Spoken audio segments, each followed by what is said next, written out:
Doc Dog, Doc Dog. you have one hell of a story that I think we should just start from the beginning and we'll kind of just go through your life. So we're going to be here all day. We'll be here for a little bit. So August 18th, 1947, San Fernando Valley, California. Right. Tell me about your childhood and growing up.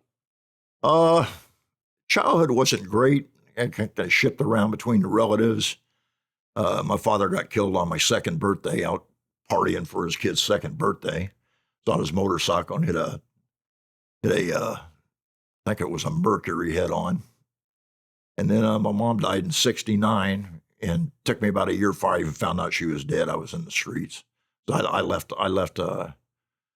pretty much when I was about 13, man. I got arrested for grand theft auto. We'd go steal the neighbor's car and drive the strip down there in San Fernando Valley and come back, park the car, and they'd be short a little gas, but their car would be okay.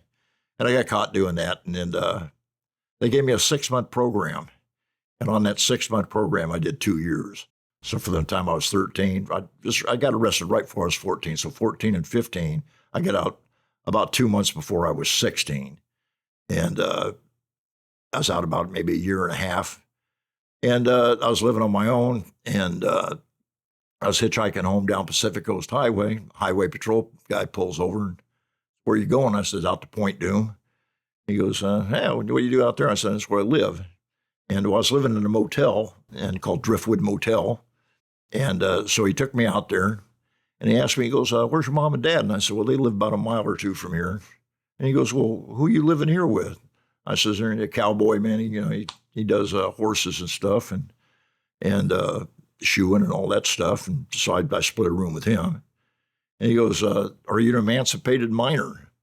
I didn't know, when he said emancipated minor, I thought he was calling me a homosexual or something. I went, "Hell no, I ain't no emancipated minor." He said, "Well, turn around, I'm cuffing you up, you're going to juvenile hall." And so I did a year for hitchhiking down Pacific Coast Highway. And I got out, and I was out for, I guess, about a year and back in jail.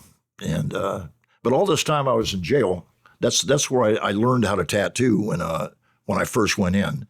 And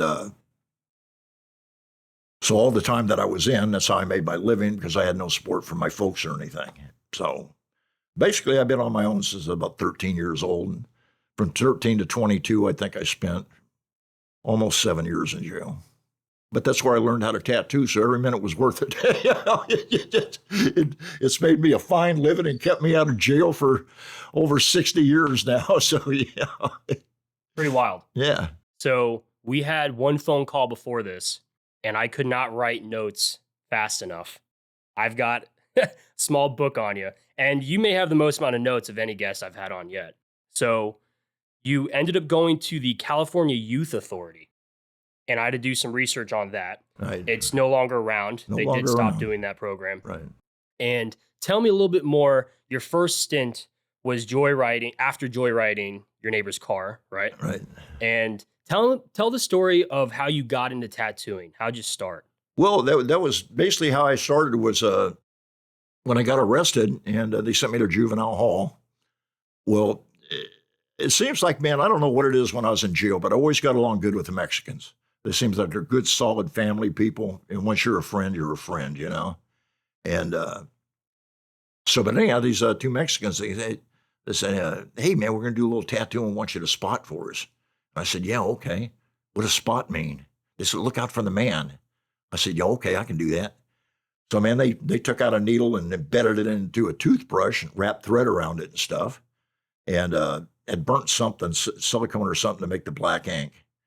And I was so enthralled by watching this that I couldn't take my eyes off of it. Well, the policeman, man, he come right up next to me, put his hand on my shoulder. He goes, "Hey, what are you guys doing?" I said, "We're doing some tattooing." And I looked over, and it was the police. So we all went to the hole for 2 weeks. So anyhow, a couple of weeks after that, I got shipped out to a fire camp. And when I was out in fire camp, I liked to draw. I wasn't very good at it, but I liked it. And so I'd be always sitting around my bunk drawing, in my spare time. And this great, big, crazy-looking guy come walking down between the bunks in our unit, and I seen him talking to some people, and they shook their head, and he walked over and talked to somebody else, and they turned around and pointed to me. And so the guy come walking over. His name was Caveman Curtis, right? And he goes, hey, man, I got a couple packs of cigarettes and I'm looking for a tattoo. I said, I'm your man. Sit down. That was it. That was off to the races, man. I knew how to wrap that thread, make that little needle. And so, man, I liked it so much. On a 6-month program, I wound up doing 2 years. Every time I'd come up for my release hearing or something, I'd get in a fight or get caught tattooing on purpose. I mean, I liked it that much, to where when you're that young, I didn't have a woman or a girlfriend or anything like that. So, man, it was the greatest thing that ever happened to me. I had respect for the first time in my life, and it felt good. And so I was the tattoo man, for all the time that I spent in jail. And when I got out when I was 21. And I had my parole officer's name was Mr. Bear. And he was just the hardest guy there was. Everybody goes, man, who'd you get for a parole officer? And Mr. Bear, and they go, you're fucked. I mean, and because he just violates everybody. Well, I had this guy convinced so good that I'd changed my life around that they in 1970, they came up with this program to take guys that were on parole that were doing really good and make parole officers out of us. So for the next 6 months, I went to just about every university in California taking 2-week crash courses that were set up just for 7 guys and 1 girl, or 6 guys and 1 girl. And that's all with a crash course on human communications and all this other stuff, And after that, they put me in a halfway house, man, to run a halfway house down in East LA. So my entire caseload was black guys from Watson Compton. That's about the time that Watson Compton riots were going down, So it was interesting, but they after I did 6 months there, then they brought me over and swore me in as a parole officer, and I was a badge carrying cop. So I've had an interesting life, but that ended my criminal career, So after that, from 1970, I've been back a couple times, but it was, for just stupid stuff, I opened the first shop in San Fernando Valley, and all the Saint and slaves would hang out, and their bikes would be out there Friday and Saturday night and stuff, and they'd be getting tattooed, and we'd be out there drinking and carrying on. Well, the police hated me. So every time they got a chance to arrest me for anything, they arrest me, take me to jail. I'd spend 24 hours, and they just kick me out. No court, no nothing, just to harass me, because that's where tattooing was in that day. It was really considered just something that the lowlifes did, and that was it. And I had plenty of lowlifes hanging around the shop, so yeah, their point might have been on point. But after that, I went just kept saving my money and stuff, and then I got asked. They were trying to build the numbers back up in YA, and because the numbers are down, and the federal funding was they're getting ready to get federally funded, and God, I forget where I was going with that. They're running out of funding for the youth authority. Yeah, for youth authority, and so anyhow, man, I got a notation on my desk. They were having a meeting. And the meeting was everybody's got to violate 1.2 of their caseload to build up the numbers, because YA was getting funded by the feds again. And I said, what do you mean, man? And he said, just take your worst guy in your caseload, the guy you know ain't going to make it, and violate him. And I says, man, the guys I got on my caseload, man, I've got the worst of the worst, and these guys are busting ass to stay on the street. I said, man, and I can't do it. He said, well, you got to. And I just pulled out my ID. I threw my ID down and threw my badge down. I said, I'm done. I quit. I ain't going to violate somebody that isn't back to get your numbers up. That was it. I was done with my career as law enforcement. It was over, Well, I did not know that part of the story. Yeah. And you made me think of several more questions. So going back just a little bit, when you were in the California Youth Authority, right?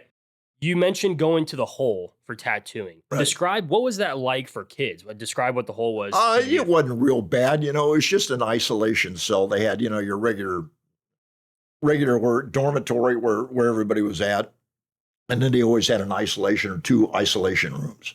So they just stick you off an isolation room for a week. And yeah, you just got a little window in your door and everybody comes slide your cigarettes under the door and shit. So it wasn't too bad, you know. But Gotcha. yeah, they don't punish you real bad, you know. As I got older, the last time when I was doing time, I guess I was just a pretty little white boy, and everybody wanted to fuck me.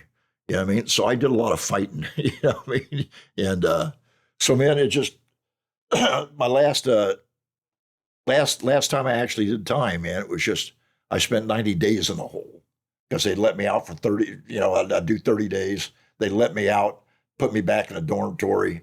And it wouldn't be a day or two before, man, I'd have to be knocking somebody else out, you know what I mean? Back to the hole. So my last 90 days that I ever did time was all spent in the hole, you know? And I liked it. I had one book in there, or a third of a book, Good News for Modern Man. You know, it's the Bible in layman's terms, you know? So when you're in the hole, that's the only thing they give you to read. But there's 5 or 6 guys in the hole, so you tear that thing, you know, into chapters, and you get done with a chapter, you pass it to the next guy in the next cell, you know what I mean? And but I forgot where I was going with that. Where was I going with that? Well, you were in the hole for 90 days. Yeah, your last 90 days. That was the last time I did time, was those 90 days. And then you flipped the coin and you started wearing the badge. Yeah, I started wearing the badge. So I didn't know that at all. It's pretty remarkable. You noted, how many schools did you go to? You noted for those trainings? You just went to a bunch, University of Santa Barbara, UCLA, Berkeley, Davis, and a couple others I'm not coming to right offhand. I could just imagine a young doc. I'm sure you were tatted up by then, right? Not really. No, I had maybe 4 or 5 tattoos. Gotcha. I had two on my chest, a couple on my arms, and that was about it. I'm imagining a 16-year-old doc with a mustache like you are now going to UCLA. I couldn't grow a mustache till I was about 30 years old, man. That's awesome. I'd have to pencil it on if I wanted one. Well, that's a remarkable story. It's really cool, and it really shows your character that you're not willing to violate someone just to fake numbers. Yeah, it's honorable. Yeah, well, especially, man, when you get older. I mean, when you're a kid, man, you're out there. It's all fun. You're out playing baseball and running track and all that time to send you to school, and that's all well and fine. But as you get older, it gets a lot stiffer. You know what I mean? It's just not so much fun. You know? I believe it. So before we talk about your first tattoo shop, I believe you're doing tattoos in your garage, right? When I'd got out, when I was doing this parole officer stuff, I was still tattooing because, man, I had all my caseload, man. You know what I mean? So I had ready built-in customers. You know what I mean? And you were double dipping. Yeah. So I'd set up my garage with all the flash, the pictures and stuff like that, just like a little tattoo shop, you know. So all that time I was tattooing, and so when the parole officer thing fell through, I got a job as a forklift driver, and that only lasted a little less than a year, and I'd saved up enough money to open up my first shop there in Van Nuys, and my grandmother gave me $1,000 or $1,500, whatever it was. So with what I had saved and stuff, that was plenty enough money to open up a shop. And so I opened up Van Nuys, which now is the oldest shop in LA. It's still there. I wrote it down. I was looking, remind me the date that you opened that? I was looking for it. That you opened Van Nuys. I think that was December of 72. Yep, I believe so. 1972, and you were there until 1976. Right. Van Nuys. Right. Very, very neat. What was the name of it? I was trying to look it up online. When you opened it. I think that what I named it is the Emporium of Ink. Tattoo Emporium. That was it. Tattoo Emporium. Tattoo Emporium. Yeah. Very, very neat. Yeah. So you were there several years. Yeah. The first year, man, like I was just struggling bad. I didn't know where the suppliers were. I didn't, back then tattooing is completely different than what it is now. Now it's super popular. Everybody knows where to buy equipment. Back then, all that stuff was a guarded secret. You know what I mean? So in the 1960s, you guys weren't wearing gloves. Were you guys making your own ink? Tell me about that. I wasn't making my own ink. I was using Higgins and Higgins Black or Pelican, and that's what everybody used. I mean, that was the standard tattooing thing because there wasn't really very few suppliers out there, and they on like the colors. Nobody had more than 7 colors. You could buy like 7 colors, and that was it. Name those 7, right? Black, red, yellow. Green, black, red, yellow, green, blue. Was there white yet? There was a white, but nobody was using white. Because every back there is mixing their own colors. You got to come in a powder form. So when I finally, after that first year, man, I knew that, man, I was going to go under. You know what I mean? Because I just couldn't keep up with the thing. And this guy, a very famous guy, we turned out to be very good friends. Philadelphia Eddy. He come walking in my shop and he looks around and he goes, "My, what a beautiful shop. I've never seen such a beautiful shop. I want to buy it. You want to sell it?" And "Are you kidding me?" You know what I mean? And he goes, "No, man." He goes, I'm getting out of Philadelphia. I'm coming out here to the West Coast." I says, "Well, what would you give me for it?" He says, "How about 5,000? Well, 5,000 is like 3 times, 4 times more than what it cost me to open that shop. And he told me 5,000. I told him, I says, "On one condition, I get to go to work for you with my own hours." He goes, "You got a deal, Doc." And we shook hands, and we wrote up a 1-page contract. That was it. And so for the next year, I worked for Eddy. And then I learned where all the suppliers were, all that shit. And it gave me everything I needed at that point. And then Eddy tells me, he goes, "You know what, Doc, I'm not happy. You want to buy the shop back?" I said, "Yeah, what do you want for it?" He said, "I don't know, what do you got?" I said, "Oh, I got a couple grand." "I'll take it." So I bought the shop back. And then I took in a partner, Fat Charlie, and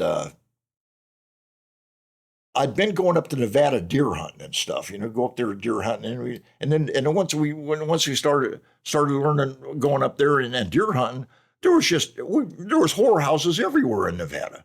So I mean, it was the perfect place for young guys to go deer hunting. You could do a little deer hunting and a little whorehousing, and I mean, it was great. You know what I mean? And so, like I said, been in Nevada been going to Nevada for a couple of years, and Vegas didn't have any tattoo shops.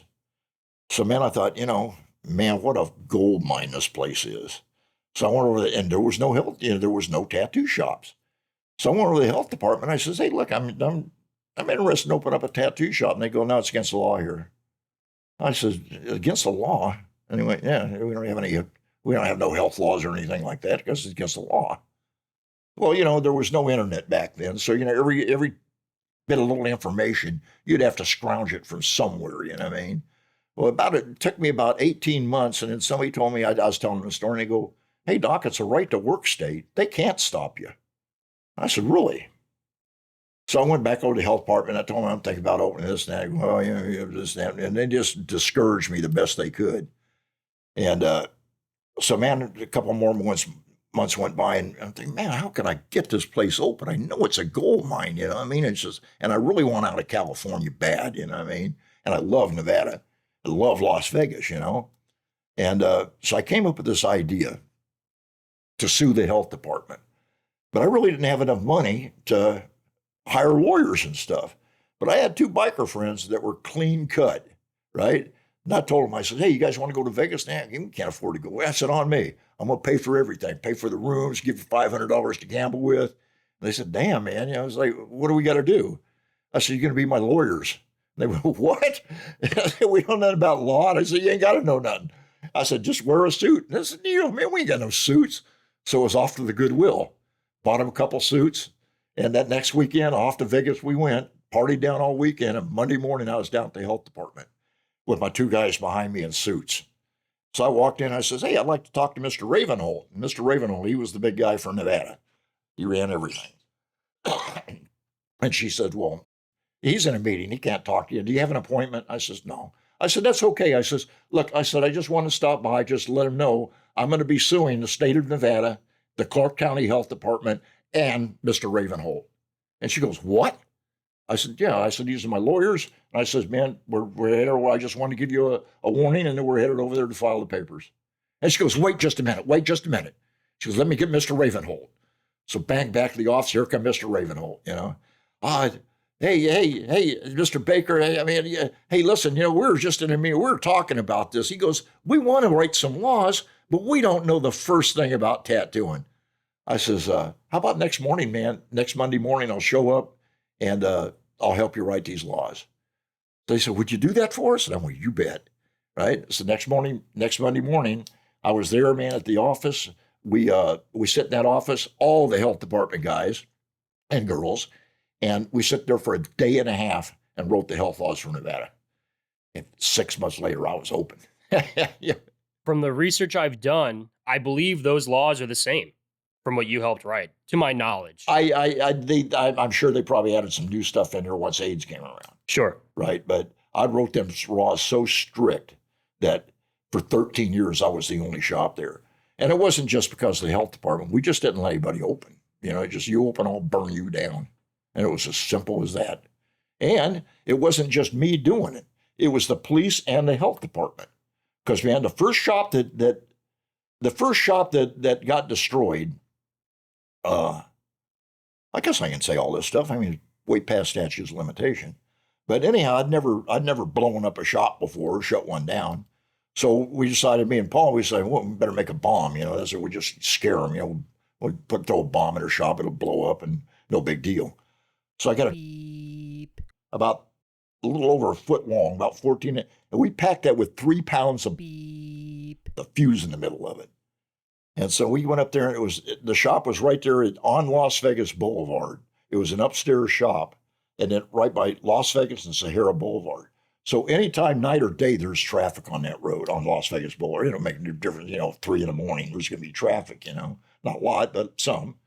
And so we planted the bomb, lit the fuse, took off, and that thing went off, and it blew the whole storefront onto Las Vegas Boulevard. Glass over cars, aluminum frames out of Las Vegas Boulevard and stuff.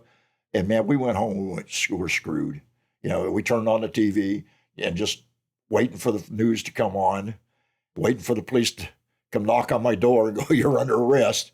Nothing on the news, nothing at all.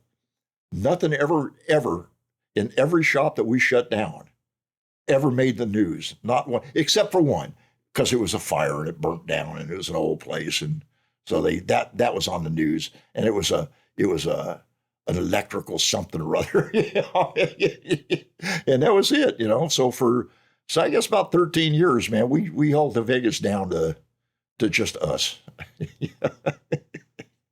So, for a long time, and even now, for a lot of the old guys, the few that tried to open Vegas and then got badly disappointed, I'm still not real liked in trade. It's like people hear about them stories and they go, "Damn, Doc," it's how it was back then. It's just you can't now. Now I think Vegas has got probably 300 shops, 350 shops. When I was there was 250,000 people. Now it's close to 2 million. So you can see that, but still, even that many shops, nobody's really making money. It killed off the trade. We had a hand in that too, and I still feel bad about that. But I guess about 20 years ago, we were sitting here in the shop, and I told my partner, I says, "Hey, you know what, man, Mike?" I says, "You know what we got to do is a TV show." He goes, "A TV show?" I said, "Yeah, man, we'll do a TV show, man." I says, "Man, we'll be famous, man." And he goes, "I don't know how we going to do that." And I said, "I don't know." I said, I don't even know where to start on this stuff. Well, we had this other customer, Marcus Koch. Well, he could film. He just didn't have the equipment. He didn't, but he could do the sound thing and all the cutting and splicing and all that stuff. So I bought the equipment, and upstairs we set that up there for our interview room and all that stuff. And we created the first TV show there was, man, Tattoo Underground. And we aired for almost 2 years. And but I'd sent our reel, when we first started, I'd sent our reel to the Discovery Channel and TLC. but I didn't know anything about disclosure or anything like that. They both sent me back letters saying, oh, it's, we think you got something there, but it's a little too risque for us. Within the next 7 months, both of them had tattoo shows out and just blew us right out of the saddle because we were paying for it. And the only thing we could air is Florida. I couldn't go nationwide because I just didn't have that kind of money. And so but it made us rich. Yeah, I mean, this shop, man, every night we had 4 artists working and 2 piercers, and every night you couldn't get through that door. There were so many people in here, and it just so I mean, everybody made bank, for the next 2 years, 3 years, 4 years. Yeah. So. Your story is unbelievable. Yeah, but it's true though. Yeah. It is true. So I did so much research. I watched the promo that you guys still have on YouTube for Tattoo Underground. I encourage people to go check it out. I learned a lot, and I'll chat about some things that I learned in a little bit. Let's backtrack a little bit back to the 1970s. I believe it was 1977 you opened in Las Vegas, right? Right. And I was doing some reading. You had a couple business partners. Was it Smilin' Paul? Smilin' Paul was my partner, yeah. Right? Tell me about, I don't know much about him. Tell me about him. Well, I met Paul when I got out of jail, and he was a few years younger than me, but we were both rowdy guys, what I mean? And we just, like I say, we were both in San Fernando Valley very well known, so we go to a bar and stuff, people would buy us drinks and stuff like that, something go down to the bar, bounce, hey, dude, you want to give us a hand, stuff like that. So like I say, we just been, like I say, hit it off from the beginning and stuff. And we both like to hunt and fish and fight and tattoo. And so, man, I guess right around late 71, I think Paul got drafted. And so he went off the military for a couple of years. Well, in that time, I'd opened Van Nuys. But when he got out, I put him, at that point, I had 2 shops. I had one over in Reseda and one in Van Nuys. So I put him over in the Reseda shop, so he buff his hand up and get a little bit, cleaner with his work and stuff. And like I say, we both, man, we'd go to Nevada a lot, man, we just love that town, And so, man, when we opened Vegas, I took Paul in as a partner. I financed everything and took him in as a partner. And for, I guess, about the next 22, 23 years, we was partners. And then he got hooked on heroin. And once that happened, our relationship just fell apart, because I'd been there before and way back when, and what saved my ass was going to jail, where I couldn't get it in jail and I was clean. And so when he started doing that shit, I told him, man, hey, Paul, if you're going to keep this shit up, man, this ain't going to work between us. I said, because I'm weak. I don't want that shit around me. I said, I know I ain't never going to do it, but I don't want to take a chance. And man, you're nodding out in a chair while you're tattooing people. I said, this shit's got to end. So he goes, well, what do you want to do? I says, well, I want you to quit that shit, man. Fucking be who you are. And he says, well, I ain't going to quit. I says, well, I'll buy you out on a shop that I'd give him.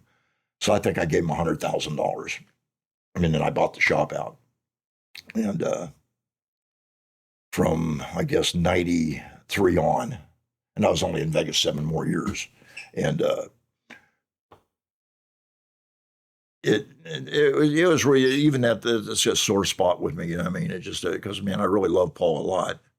And once he got on the heroin, his whole life went downhill. And finally, I guess he had caught AIDS. And then he had I don't know the whole story, but, I tried to fill in the blanks there, but he went to the doctor. He was feeling terrible and went to the doctor. And this is way back when, this is like 93. And he had got AIDS. I guess it was a little bit later than that he had caught AIDS. But then I think in 2000, I think it was 2006, I think, yeah, that was around the time he had learned that he had got AIDS, around 2006. And back then there was no cure for it or anything. It was brand new. People were just dropping dead of it. And everybody that had it was gay. Well, Paul was anything but gay, But that was the stigma that went with it. And I'm just guessing now that what was going through his mind. But I think that once he had got it, and there was, like I say, at that point, no cure, nothing they could do. He put a bullet in his head, and which I've never really forgiven him for on that one. You know what I mean? I've had 8 or 10 friends, commit suicide, and they're dead, but everybody else around them is,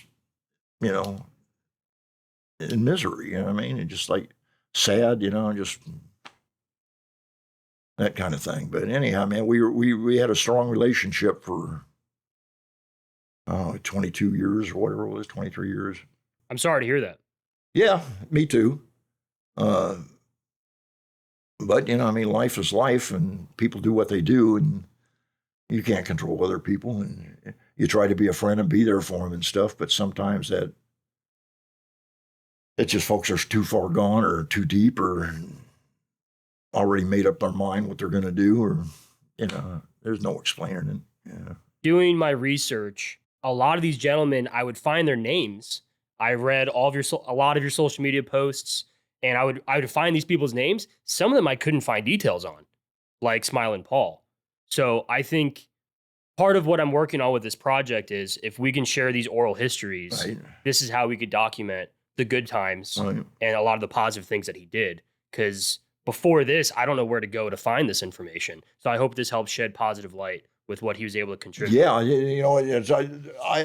never been able to find anything about Smiling Paul. Every now and then somebody on Facebook will mention him or something like that. But he was gone, I think, really before the social media and internet and all that stuff, or he'd have been a lot more famous than he was. You know what I mean? But I think that had a lot to it. A lot of those artists that before the internet came in, nobody's ever heard of them. You know, I mean, they're pretty famous guys. Good solid people and shot callers in the tattooing trade. And nobody's ever heard of them. You know what I mean? Except for us old guys. That still respect them and try to honor their memory and stuff. They deserve the respect. I think so. And I hope we can help provide that. Right? That'd be great. So tell me a little bit more about the time you spent in Las Vegas. You were there for a while, and there are some wild stories. I'm sure you've got plenty of them. You noted you encouraged people to not open shops. And when we had our phone call, I was kind of treading lightly. Tell me what Vegas was like in the 70s and 80s. Wide open. Yeah, I mean, it's just lots of working girls on all the corners, and just when you go to a casino, you wouldn't walk in like a bum. Your drinks were free. You sit there and smoke cigars at the table and stuff like that. Whenever I'd lose money, it was like, Doc, you've been drinking a lot, man. Why don't we give you a room? Why don't we give you a suite tonight? Are you hungry? Let me send you down to the buffet. Stuff like that. So it was Vegas was great because, like I say, for the first 13 years we were the only shop there. The town was still really small as far as people went, and our population went, and it was just a fun town, man. Yeah. It was a different time. It was a different time. The police were, you didn't mess with the police. I mean, if you see these things where, nowadays where the police are more understanding, they'll talk to your phone. Man, you fuck with the police, then they bounce your head off the hood of the car, fire 5 times, handcuff you up, drop you to the ground, kick you a few times till your attitude changed. I mean, yeah. But and that was just the police of that day. So they were nobody to be messed with. So, I mean, it's just like, with the police, I've always been a yes sir, no sir kind of guy. I mean, it makes sense to me. I mean, yeah. Rightfully so. Yeah, and I don't like getting mugged up by the police. What I mean, and which really never ever happened to me. I mean, it just a couple of little rough incidents, but not bad, not like could have been. What I mean? But I found a photograph from 1977 of you and Smiling Paul, and I don't know who made it, but it said, You two were the last of the Wild West tattooists That's true. in 1977. That's true. Pretty neat. Yeah. Yeah, we were always armed and dangerous. Nobody opened our town. And, like I say, there was not that many tattoo artists around at the time. So word would spread fast, you know what I mean? And this one guy, I don't know if I should tell this story. Yeah, tell it, why not? There's this one guy, and he was open just down the street from us. So once we knew he was open, because the health department would tell us, you know what I mean? Hey, this guy's opening, you know what I mean? So, you know what I mean? I can do something about it, you know what I mean? And so I went down there and talked to the guy, and I said, hey, man, I said, this is really a one tattoo shop town. And he goes, yeah, no, fuck that. And so he gets all bad and jumps in my face and shit, which is a bad thing. And so I told him, I said, back off, dude. I said, you're making a big mistake, man. And they go, well, fuck you and this and that and blah, blah, blah. And I said, okay. And I turned around and walked out of the shop. Well, we caught him about 1 a.m. that night, took him for a ride out in the desert. Took him out there, man, took a shovel out of the trunk, threw it down, man, at gunpoint, dig a hole. Now, this guy was crying and telling us about his mom and his kids and all this stuff. We made him dig a hole about 3 foot deep, about 6 foot long, 2 feet wide. And this guy's just begging. And so finally he gets the hole done. I said, throw that shovel back over here. So he throws the shovel back over, throw it in the trunk. And but now he's on his knees begging. Done crapped himself, done peed down his leg. And he's just begging. And we throw the trunk, threw the shovel back. We had no intention of killing the guy or anything. Threw the shovel back in the thing, shut the trunk, and drove off. Left him about 10 miles outside of Vegas. So we drove by the shop a couple of days later and, packed up and left. I'm glad you gave him a couple days to walk back, right? Doc, it's unbelievable. Like I said, we had one conversation on the phone before today, and I couldn't write down notes fast enough. And I think I politely asked, I was like, Doc, were you whacking guys back in the day? Were you taking them out? And you're like, no, we didn't hurt anyone. You just, you scare them half to death. I would use the word encouraged. Yeah, exactly. Very good word, man. Yeah, I was writing a lot of notes, and I was like, I think Doc was just a very encouraging gentleman. Yeah. Right? Exactly. No one got hurt. No. And you ran the town for like 13 years. Yeah. So you noted you made a lot of friends.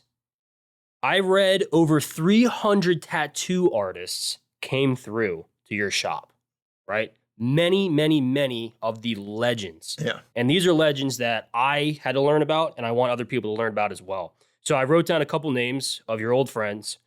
Bert Grimm, Bob Shaw, Colonel Todd, Zeke Owens, and Cliff Raven, right? Yep. These are all legends of the tattoo you betcha. Community. A lot of their stories have not been shared to the younger generation, and I want more of their stories to be on the internet for people to learn from, right? So of them, I don't even know how you compare any of them, so I'm not going to try to do that. But tell me about your friend Bert Grimm. Bert was, when I met Bert, he was probably in his late 70s. And he had a sister that lived in Vegas. But I'd met him down in Long Beach because he had the world famous New Pike down there shop, Bert Grimm's tattoo shop. And so I'd got a couple tattoos down there. And so I'd talk to him, and always try to show my respect and stuff, because at the time he was the, everybody knew Bert Grimm, He tattooed Bonnie and Clyde, Pretty Boy Floyd, Machine Gun Kelly, and a couple other big bad guys, And he'd have pictures, and he'd bring his album in, he'd show me pictures and stuff. But he was just, had more stories than I ever have, you know what I'm saying? And he could remember these damn stories, like it was yesterday. And he tells like when Bonnie and Clyde had come in the shop and stuff like that, and Bonnie jumped in his lap, and he was like, wow, you know what I mean? It's like, crazy stuff like that. But he had a super duper memory. And he would, once we were there in Vegas, I guess he had a sister that lived in Vegas. So he was retired for quite a while by then. But whenever he was in Vegas, he'd come hang out at the shop, and tell us stories and shit, and I'd invite all my friends over to meet Bert Grimm and stuff, I mean, it just, because you knew we weren't going to be alive too much longer, you know what I mean? I wanted everybody I knew to meet this guy, because that's how much respect I had for him, and all of his stories put mine to shame, So Bert Grimm is known as the godfather of old school. Yep. And like you noted, he tattooed Bonnie and Clyde, Pretty Boy Floyd. He also tattooed Wyatt Earp and other legends that I'm not even aware of. Yeah. Just absolute legend. It's crazy that I was born almost a century after him. Almost. He was born in 1900. Right. So it's unbelievable that I can talk to a gentleman that befriended the guy that was tattooing Bonnie and Clyde, Pretty Boy. It's pretty mind-blowing that as a kid watching Wild West Tech, is a show on the History Channel back in the day, I would watch these stories and learn about these people and their legends, rightfully so, infamous and, everything else. It's like fairy tale to know someone that knew someone that did that. Like, it's just the connection is that close. It's mind-blowing. It's really, really neat. What you noted a lot of stories that Bert Grimm taught you or told you. What was something that he taught you? Were there things that he tips and tricks he gave you? The what now? Did Bert Grimm give you any tips and tricks on the trade? Nope. No. Nope. Man, he kept them secret. He told me, he watched me tattoo one guy one time. And he told me, he goes, you know what, Doc, I think you're the best tattoo artist I've ever seen in my life. I wouldn't come up with that, but it made my heart just swell, and I was all, whoa, Bert Grimm say that about me, what I mean? And he goes, man, you're fast. He goes, man, I thought Bob Shaw was fast. He goes, man, you smoked that shit right down, man. But, and like I say, he was just a super wonderful guy, very, never didn't swear, and just a super gentle soul that just always had a comeback for anything, no matter what it was. You know what I mean? I can't remember none of it, but I know that he had it. Because every time one of us would open our mouth, say the wrong thing, he'd have a comeback. And but man, it just, like I say, he'd come visit us up there in Vegas, and that was just a big day for us, what I mean? Because he was, at the time, that was one of the most famous, if not the most famous tattoo artist alive at that time, what I mean? There's other up and coming guys, but Bob Shaw, Bert Grimm, Bob Shaw, Colonel Todd, and them guys, they'd been around for quite a while, but he was the big name, that. And then, like I say, right there around 1980, around in there, that's when other big names started getting to be big names, what I mean? And, but out of all the people, I think every tattoo artist I ever met, he was my favorite. Rightfully so. Oh, yeah. Right? Yep. So Las Vegas Tattoo Company is pretty infamous, right? Especially from 77 going forward, right? 2000. You noted, I read that 300 artists would come through. People knew. Yeah. There had to have been this mutual respect that they just came through to hang out, to meet you, to hang, it was just a sign of respect. I'm not so sure that we were so famous or anything at the time, but it was Vegas, and all these tattoo artists from all, everybody goes to Vegas, what I mean?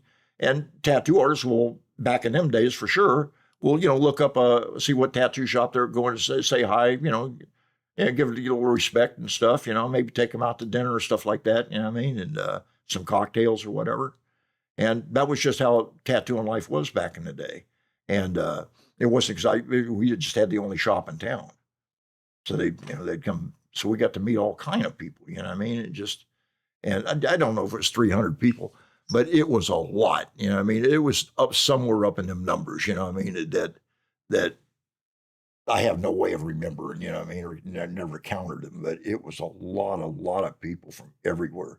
And man, I got to meet, that's what got my name out there, so quick, is that They would come in, we just party them down. They couldn't buy nothing. We'd break out the limo. Hey, need a couple girls? And we were in touch with, all the hookers and stuff. So man, you come to my town, you party with me, we'll wear your butt out. You know what I mean? Your money was no good. You know what I mean? You couldn't buy dinner, you couldn't buy nothing. Like I say, once you stepped into my shop and you said you committed to come out and party with us, that was it, man. Hey, my man, I'm gonna need the limo tonight. Butch, I guess about 7 o'clock.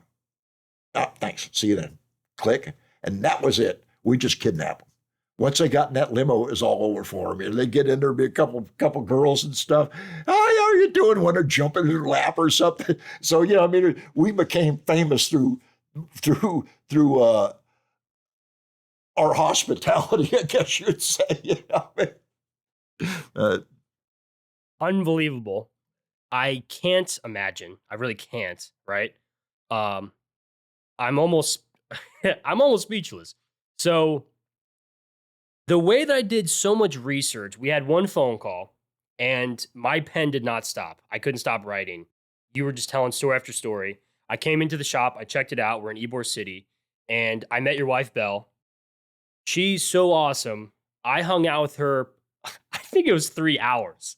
I couldn't believe it. We look at the time. I was like, I can't believe we've been hanging out this long. She gave me a bunch. I read articles about Bert Grimm on the wall. And then doing research online, I watched your promo video, Tattoo Underground. And then I was looking these gentlemen up. And I'm like, how do I learn more about them? I found Las Vegas Tattoo Company's Tumblr. Tumblr was, I don't know if it's still around, this social media platform that it's not that popular anymore, but all of your stuff's still up there. I'm assuming it was Belle that wrote it. And there was this massive, long, several hundred words describing dates, what you guys did, when you did it. Wow. And I have this whole timeline. And that's where I learned over 14 years, you guys, it said 300 artists. And that's where I got the names. That's how I had to learn. I knew about Bert Grimm, but I learned about Bob Shaw, Colonel Todd, Zeke Owens, and Cliff Raven as well. Unbelievable resource, right? It was really, really neat. So, like I said, some of these gentlemen, like I noted, people can Google and read about most of them. Tell me about Bob Shaw and Colonel Todd. They owned they. I'm not sure, man, what Bob Shaw, how he's related to Bert Grimm. I think he's his nephew or something like that. But there's some kind of relation in there. But anyhow, they wound up taking over the shop from Bert Grimm. They're in the Longview shop, and like I say, I didn't when I first started going around, and trying to meet all these guys. I was looking to get into tattooing, professionally, and none of them, man, would give me a shot. I mean, just none of them. But then after I opened up my own place, then bang, it was like I was accepted. What I mean? And so when I go down to Long Beach to get tattooed or something, I'd stop in there and shit, man. Me and Bob and Colonel Todd, we go next door to the Checkerboard Bar. I think that was the name of it, Checkerboard Bar. And we'd sit there, and I really didn't drink at that time. So kind of it was Bob Shaw and Colonel Todd that taught me how to drink whiskey. You had to keep up with them or the story stopped, what I mean? So it we were never real close friends, but we were friendly. And so I kind of went from being an outsider to an insider. And about that time, right, I ran around, I think 78 or something, or 77, or somewhere right around there. They started coming up with the tattoo conventions. Well, with the first one I ever went to, Bob Shaw snatched me up and started introducing me to everybody. I mean, so he filtered me right in with all the big names at the time, which wasn't really that many of them. I mean, so it by hanging around the right people, really improved my career, nicely. I mean, it kind of excelled it. Very, very cool. So, like I said, we had a phone call and you were telling me a lot of stories. if you're willing to share one of them, Which one? I hear you breathing. You told me a customer came in and they had several tattoos from you. And eventually they offered to trade you tattoos for work. Do you know where I'm going with this? Not ringing a bell right at the time. It led to a business venture that you got into, and then you decided you had to get out of it. Oh, the whorehouse business. I'm letting you say it. Tell me, how does that happen? All right. Well, we had a lot of working girls right where our shop was on all different corners because there was motels and hotels and cheap places to rent a room. And so that's where all the whores worked out of, all the working girls and stuff. And so this one working girl, man, I'd probably put 5 or 6 tattoos on her. And we'd always wind up, having sex, I mean, it just, I couldn't avoid it with her because she'd get a tattoo on her ankle. As soon as she walked in my office, I shut the door, she just stripped down and get a tattoo on her ankle, You don't need to take off all your clothes, what I mean? But it's just kind of her thing, what I mean? So we always wound up with that. And so it turned out she was a whore and she was a working girl. And she goes, Doc, she goes, I want to be your girl. I said, I got an old lady and 2 kids. And she goes, not that kind of girl. She goes, I want to be your whore. I said, well, you are my whore. She goes, no, man. She goes, I want to give you my money. I says, well, damn, man. She goes, I want you to be my pimp. I said, I don't know nothing about pimping. Yeah, this ain't my thing. And she goes, don't worry about it. I'll teach you everything you need to know, And I said, well, you give me a rough idea of what I need to know. And she goes, don't let nobody beat me up. And she goes, and at least once a week, you take me out and show me off. Spend money on me. I said, well, shit, I could do that. It ain't too hard, what I mean? So she started working for me, So, man, all of a sudden now I'm making $500 a day off her, what I mean? And so I get her a pad and stuff and buy some furniture and stuff like that. And so after a couple of weeks, she brings in this other chick.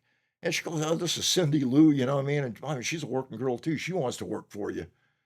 Well, man, within 6 months, I had 6 or 7 girls working all the corners around the shop, right? And they're all bringing me money, I mean? So man, I've got them all in pads and stuff and taking good care of them, and looking out for them and stuff. Yeah. And so anyhow, man, this friend of mine, Hal, man, he goes, they were from Tennessee or somewhere. And he was like an Okie, and he just talked like that, what I mean? Yeah. And it was like, he was almost like a cartoon. But him and his old lady were swingers. And neither one of them were real hot looking, but they were swingers. But anyhow, he goes, damn, Doc, he goes, you got to put these girls in a house. And I said, put them in a house. And he goes, yeah, put them all in a house and work them out of the house. That ain't a bad idea, get them off the street. Because once a week when I was getting arrested, I'm down there bailing them out, paying the lawyer off and shit like that, what I mean? So I said, yeah, ain't a bad idea. So we rented this big old house right in the heart of Las Vegas, man. And we put all the girls in there. And so for a year, just about a year, man, it was just like we were making money hand over fist. This was a good deal. But now we got almost 9 girls working for us. And I'm banging them all, because your pimp's got to do that, what I mean? So it's like after about a year, I'm pretty damn wore out, As I told Hal, I says, hey, look, man, I says, you know what? I says, man, I'm getting out of this whore and shit. Well, damn, Doc, what are you going to do? I said, I'm just going to tattoo, I mean, shop's doing good and stuff. He goes, what do I do with all these girls? I said, well, it's your house, man. You just, keep working for you, what I mean? He goes, well, damn, that ain't a bad idea, what I mean? And so I gave him the whorehouse, and I got out of that scene, But a year was all I could take of it, what I mean? I don't know how pimps do it, what I mean? I just don't know how, man. I'm speechless. You and Will Ferrell in the movie The Other Guys are the only 2 gentlemen I know that fall into this situation. Yeah. Have you seen the movie The Other Guys? No. Well, it happens to him. So I encourage you to watch the movie. It is unbelievable. What's the name of it? It's called The Other Guys. The Other Guys. Him and Mark Wahlberg play cops, and eventually Will Ferrell retells a story similar to yours, how he falls into that business. And that's a movie, but your life's a movie. It's pretty unbelievable. Yeah, that's what I keep thinking when I look back. It's I don't know this shit happened. Unreal. So Tell me, you had to have met some other wild people outside of tattoo artists in Las Vegas, right? Are there any people that come to mind? Well, my favorite guy that would come to Vegas to party with me, stay at my house, was Robert Tassier, Bob Tassier. And he's in a lot of movies, but most people will never recognize his name. But he was in buku movies up till about time 80 or something when he died. But he was this big old Indian guy. And I don't know if you remember the movie Hard Times. You should watch that movie. It's a good one, man. Well, he's in it, and he's a fighter in it. And but he used to come at my house, and we used to go party, and everybody would recognize this guy. Wouldn't know his name, but they knew who he was. So we'd go bar hopping, and crowds would just surround him when we go out, man. They want his autograph and this and that. This one guy comes, he goes, "Hey, would you go ahead and hit me in the chest?" He goes, "What?" He said, "Go ahead and hit me in my chest." He goes, "Why?" He goes, "Just so I can say you nailed me." Wham! Knocked this guy on the floor, man. I've never seen anybody so happy about getting socked. This guy was in seventh heaven. Bob Tassier knocked me to the ground. But he was a character, man. Yeah, he was a character. And other people said to share all of her dancers. Gosh, I can't remember all these people now. There's photos of you with The Undertaker. Pardon me? The Undertaker? The Undertaker, he was, we had a club called the Thugs. And one of our guys, one of the Thugs, he worked over at the Crazy Horse. And he had come in. Well, somehow he was getting into wrestling too, this my friend. And so he met him, and he was getting, he saw this guy's tattoos and Bear's tattoos. And he said, "Man, where are you getting this stuff? I want it." So Bear brought him to the shop. Somewhere I've got a picture where we're standing out front. He's holding a beer can like this, and it looks like a shot glass, literally. That's how big this guy is, what I mean? So at the time, I was too deep in drugs, cocaine and speed. And when he came in, and he wanted me to tattoo him, and so I asked him, "What are you looking for?" Well, the stuff he was looking for was more up Paul's alley. So I turned him over to Paul, and Paul started tattooing him. And then he got passed around to all the tattoo artists in the shop. He wanted a tattoo from everybody. So that's kind of how that went. But there was another guy who was fun to party with. You know what I mean? And everybody knows him. Back in the day they did. You know what I mean? Still do. So we walk in a bar and stuff, and people were just, they'd line up, to get his autograph or something, what I mean? Something like that, But he is another good guy, fun guy. I feel that the saying "when in Vegas" is like the slogan to your life, right? I think you embody it better than any person I might ever meet the rest of my life. So, like I said, I scrolled through your social media, and I'm finding all these old photos of you from the 70s and the 80s. And I don't know when you bought this fur coat. I see these pictures of you in this fur coat. Tell me about it. I got 5 of them. You have 5 of them. That's why I've seen so many pictures. Yeah. Tell me about them. That's just one of my trademarks. That is one of your trademarks. So, but being in Florida, you don't get to wear them much, Sure. So, but when I go to a convention or something like that, it's generally in the wintertime or something, you look stupid standing out in front of the shop when it's 80 degrees out with a fur coat on. People think you're nuts, what I mean? So it became a trademark, I mean? I just always liked fur coats, I mean? It's just like, got my old lady one, damn, man, I would get one for myself, what I mean? And then I just started buying them up, what I mean? And you actually, on eBay, I don't know about now, it's probably more expensive, but I've had these for I don't know how many years, but if you're ever looking for a fur coat, go on eBay. I mean, people will buy a $6,000-$8,000 fur coat, wear it 2 or 3 times, and decide it ain't for them, and then they put it up on eBay to sell. And you can pick up a $6,000-$7,000 coat, $600, $700, $800, and so that's pretty much. I never paid full retail for any of my shit. And it's just like I say, it just kind of become a trademark. If I'd show up without a fur coat, people thought I was sick or something. Yeah, where's your coat, man? Wanted to take a couple pictures. Where's your coat? You have another trademark. How'd you get the nickname Doc Dog? When I was in jail, because of my fighting abilities and my attitude, I guess around 66 or something like that, maybe a little before, I came up with the nickname Dog. And that was it. Everybody called me Dog. You know what I mean? Hey, Dog. And, it was just, that was my nickname, you know what I mean? And so when I opened up the shop, right next to me, I had these guys, they had a print shop. So you got to get some cards. So I went over there and told him, man, wrote down, man, here's basically what I want on a card. I don't know how to make them. Here, figure it out and make a nice card. So they made up 1,000 of them. They bring them over and hey, take a look. I pull one out and it said Doc on it, not Dog. This is Doc, it's supposed to say Dog. And both these guys, man, were just heavy duty potheads, man. They smoked a lot of weed, you know what I mean? And says, okay, man, we'll take care of it. So, man, a couple of days later, bring back over another 1,000 cards and go, here, check these out. I pull it out, a Doc Dog. No, this ain't it, And so then they said, well, man, okay, we'll print you up some more. And by that time, now I had 2,000 cards. One said Doc, there said Doc Dog. Right, so man, and back in their days, money was tight. So man, I was screwed. I'll just give these cards out. You know what I mean?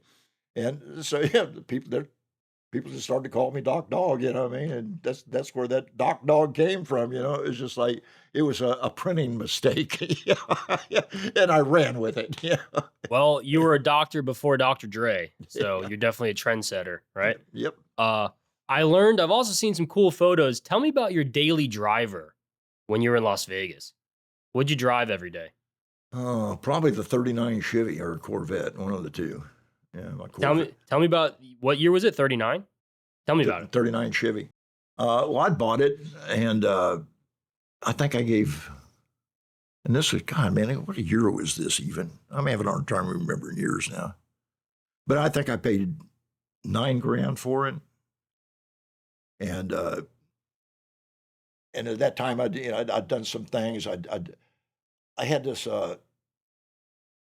Cadillac that I'd leased from Cashman Cadillac in Vegas, and brand new Cadillac Eldorado, and I'd leased it. And you put in like 35,000 miles in 3 years and turn it back in. Well, I'd put on like 40,000 miles in 1 year, right? So I thought, well, I mean, it's gonna. And I'm making a $1,000 a month payment on it or something, which is no problem, but. Man, I'm really getting tired of this car, man. Get rid of it and shit. Yeah. And so I thought, but I sure like these seats.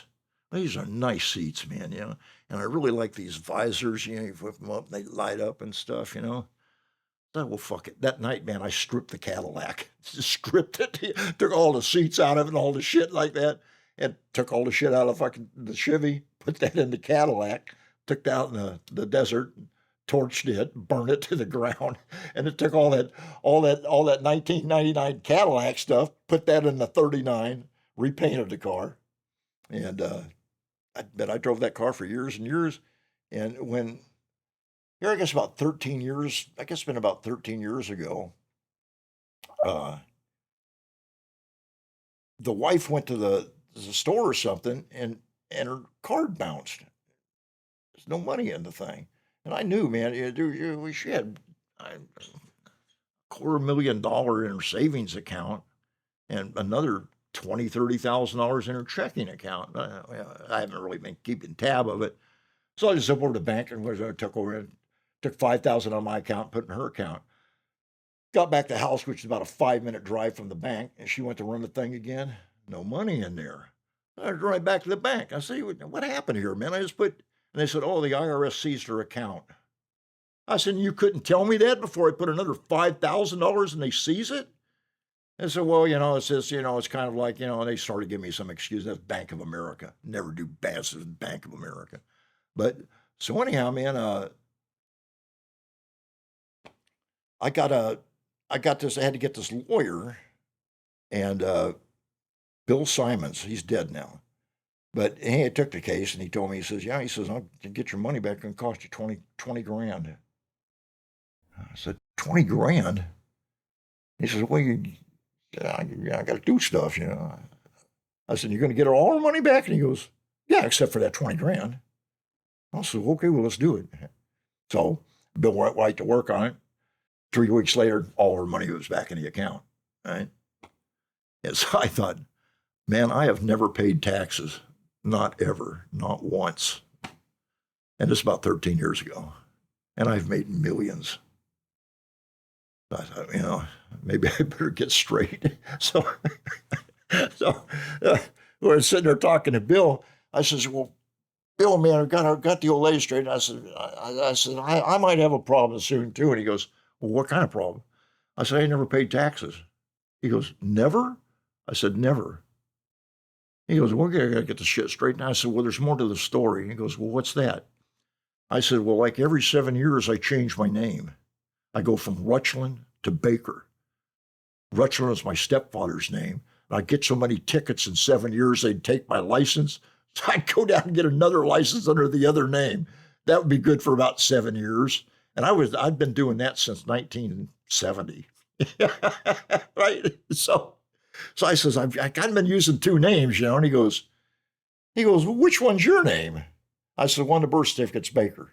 He goes, who's Rutchland? I said, it was my stepfather. He goes, he died. You go home, and anything that says Rutchland on it, you tear it up, you burn it, you get rid of it. Everything and anything. Any ideas, all that stuff, you get rid of it. I said, okay. So I went back the next week and did an appointment next week. And he goes, okay, here's what it is. He says, they took you back 10 years, and I've got you down, you owe them $250,000. Yeah, what, I got to give him cash? And he goes, oh, no, absolutely not, you know. And he goes, that'd be foolish. I said, what are we going to do? He goes, I'm going to get you on payments, $1,000 a month. I said, okay. So I'm thinking I'm going to be paying off, you know, for the next 250 months. You know what I mean? And so anyhow, he gets me straightened out. Rutchland goes away. And I'm full-time Baker now, you know.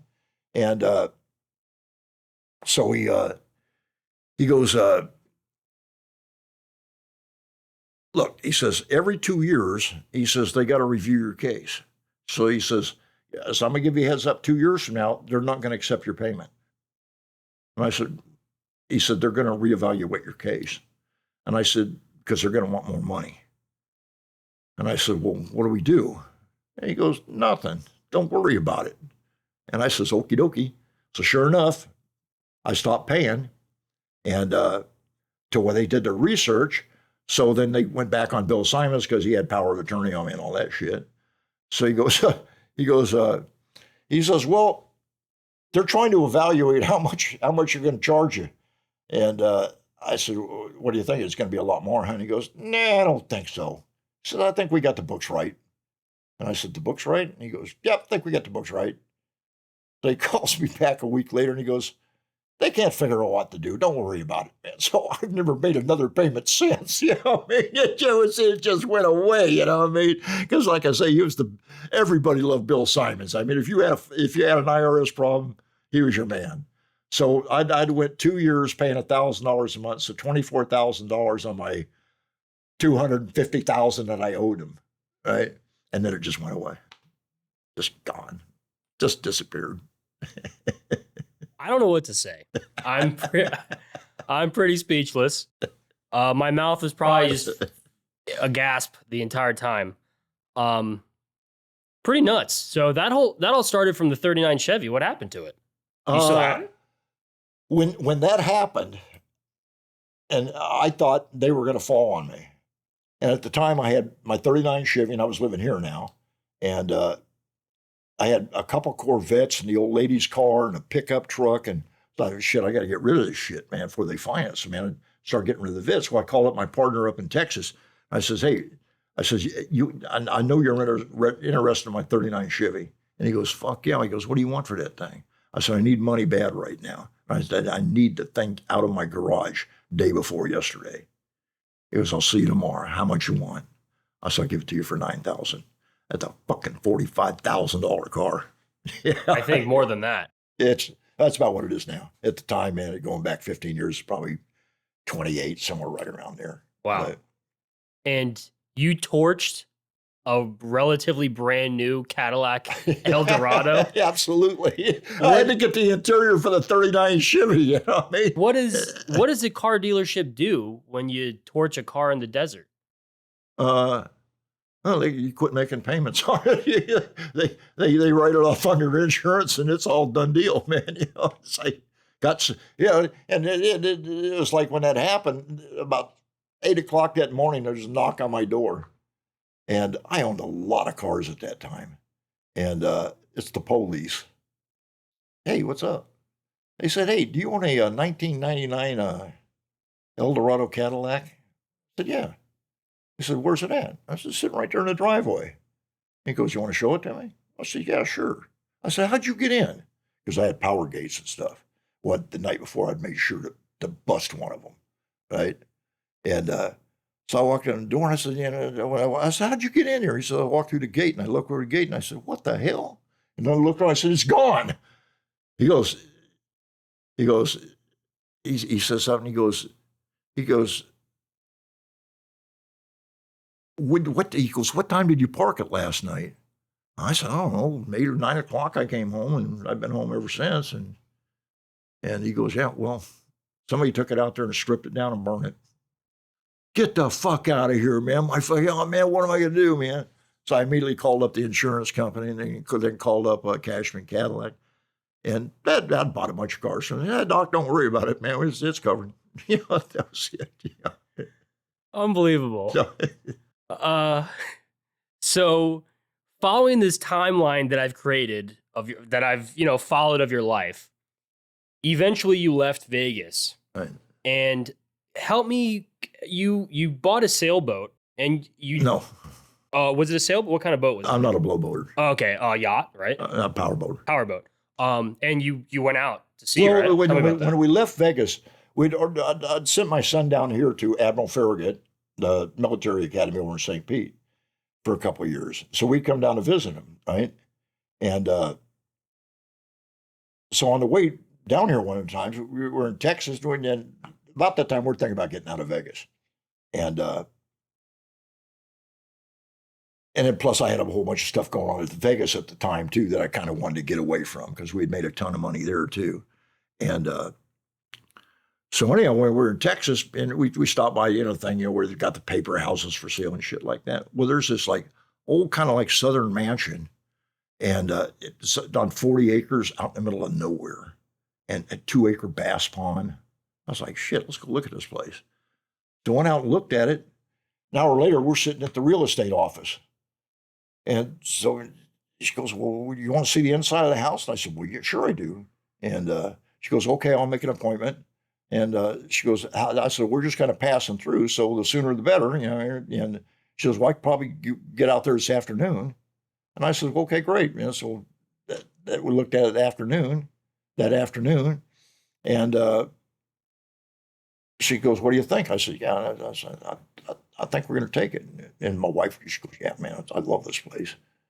And so, okay, back to the real estate office, and started writing up the guy. She goes, how's your credit? I said, I don't have any. She goes, none? I said, my credit score is probably like a 50. She goes, a 50? You mean like 550? And I went, no, like a 50. And she goes, well, I don't know how we're going to finance this. I don't think I'd get you finances. I don't want any financing. She goes, well, how are you going to pay for the house? I whipped out the check. Let's write you a check for it. How much is it? Just $125,000. I said, well, here you go, man. My house now. I just bought it on the spot. Unbelievable. So you'd go out to sea, right? On the boat? Because I was reading about it. Were you in the Pacific or were you in the Gulf? Well, when I was in Vegas, that was the biggest boat I had, was the Pacific Belle. All my boats are named Belle somehow after the wife. And Nevada Belle, Pacific Belle, all them things, you know what I mean? And the last boat I had was the Daco Belle. Nice. Because one of her nephews came up and goes, why'd you name it Daco Belle? And I went, what a great name. I said, we will, you know what I mean? But so we had It didn't have anything when I was in Texas, but after 3 years, everybody in Texas is on drugs. And Belle just couldn't find a friend. And every friend she could find was, hey, want to do a little toot? And, yeah, my wife don't do any drugs, nothing, don't smoke, nothing. Yeah. And so, man, I'd opened up a shop there because, oh, yeah, I'm missing part of the story there. Moved to Texas, and everything was looking good. There was this company, man, called Enron, and I had $1.3 million in it. So we were looking good. So one day I had $1.3 million. Next day I was broke, just like that. You know what I mean? I wasn't broke, but yeah, I had another. It would cut us down to about $300,000 between me and the old lady. So man, now I got to go back to work. So I opened up a shop in Longview, ran that for about 1.5 years. But then at that point, Bill couldn't stand it. We were driving down here, to see the kid and stuff. And she goes, what do you think about Florida? And I says, good idea. I said, I think I'll get another boat, man. You know what I mean? And she goes, okay. So we came down there house hunting, found a house, bought it. And a few months, I guess it was about 1 year later or something like that, I went boat hunting. Bought myself 40-foot sport fisher and stuff. And it was fun. But then after 6 or 7 years, nobody wanted to go out anymore. They'd gotten married, had kids, this, that, blah, blah, whatever. But now I've got this 40-foot boat, and they got the shittiest docks in the world here in Florida. They don't have floating docks. They got these pylons. You got to tie one side, then the other, back it in, tie off the back, Well, man, a sports fisher, you're up on the bridge, so when you back it in, try to tie it up, you got to run off down the stairs, run up to the front, man, lasso one of them, run back up the thing, kind of maneuver back over, and then lasso the other one, and run back up on the bridge and back it up, try to get another one in there, And it just got to where it's like, I got to where I just wasn't using the boat. So, what's the point of, paying $800 a month for a slip? Plus your maintenance, bottom cleaning, and all the rest of that stuff. So you're looking at, $12,000, $14,000 a year, and it ain't left the slip yet, So I finally wound up selling that boat. And that was about the same time that the IRS fell on us. So it was about an $80,000 boat. I sold it for $20,000. Yeah, that guy was happy. What's wrong with it? I said, nothing's wrong with it. Oh, I can't get over this price. I said, look, man, I got the IRS up my back, man. I just got to get rid of this shit, Finally, I made him understand, and he gave me the money. They called me up a year later. He goes, damn, Doc. He goes, just nothing goes wrong with this boat. I said, well, I spent $80,000 rebuilding the damn thing. Nothing should go wrong with it. You know what I mean? So, but that was the last boat I had, And now I think about getting another one, but I'm pushing 80 years old. I don't get around as good as I used to. I ain't got no friends that want to go out on boats. No. So I'll probably never own another boat, which is going to save me a lot of money. Look at it that way. Look at it that way. Look at it that way. Yeah. So Las Vegas Tattoo Company was more than just Las Vegas. You're in Texas, you're in Ybor, but you ended up having a shop in Mexico, England, and I think Germany too. Germany. Right? Let's start. I was reading on that Tumblr that it started in Mexico, right? That led to London.